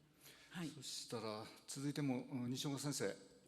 僕の方はその時やっぱり話し合いですね。話し合いね。塾にと言いますけどね、よくよくどこが違うんだろうかとかね、どこが共通点があるんだろうかというような話し合い、そして分かれるかもしれない。その時は何かの形で集合的にものを決めなきゃいけませんけれども、まずその段階が絶対必要だと。初めからあんたの意見は折り方正しくて、あんたの間違っているということではもちろんダメですから、まずその辺を最初にやってみる必要があるんじゃないでしょうか、話し合いを。ということを徹底的に話し合うということが大事だと。わかりますね。村上さんなんて？いえ、この今先生おっしゃったようなことで妥協できるような案が出ればね、そうですね。いいと思いますけどね。いや本当はここでも徹底的に話をしたいんですが、あと1分少々しかないということで、どうみんな最後に20秒ぐらいでちょっと感想を言っていこうか。山本君から言っていこう。20秒。さっき西岡先生にその一人一人の、意識が意味ないって僕が言ったことに対して、その一人一人がやるからそれが集まって意味が生まれるみたいなことを言ってもらって、確かにそういう考え方もあるなと思って、新しい考え方に気づくことができました。ありがとうございます。はい、野山君。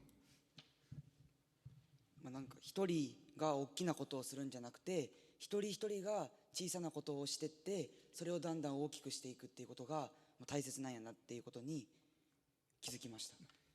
いいね。はい。北澤さん。一人一人考え方も違うし、それを一つにまとめるっていうのは無理な話やけど、でもその環境問題やそういう貧困とか世界の問題を解決するためにも、一人一人が少しずつ歩み寄って意識を変えて行動することが大切だなって感じました。はい、ありがとう。個人の趣味になるんですけど、今回こういう地球環境っていう、僕の好きな分野の話をたくさん聞けて、あといろんな企業とかの意見も聞くことができて、それすごく楽しかったし、いい経験になりました。ありがとうございました。最後、岡本さん。一人一人の小さな積み重ねがとても大事だなと思ったし、日本がこの問題に強く取り組まなければならないので、自分事としてこの問題を考えたいなと思いました。はい、ありがとうございます。まだまだ本来なら高校生の人から質問もあっただろうと思いますが、今日はまずいろいろこれから考えていくその始まりの本当スタート地点に立っているということで、西岡先生がおっしゃいましたけど、本当地球環境問題の先頭に立っている。ただもちろん皆さんだけに任すわけではない、我々この会場にいる者、そしてなおかつお二人の先達、今回ヨハンさんを含めて3人の方が殿堂入りされましたが、殿堂入りされた方々のやってこられたことを顧みながら、我々一人一人が地球環境問題に向かっていくということが必要だなと、そのようなことを思いました。最後はお二人の殿堂入り者、そして高校生の皆さんに改めてお礼を申し上げて、この高校生のトークセッションを終わりしたいと思います。本日どうもありがとうございました。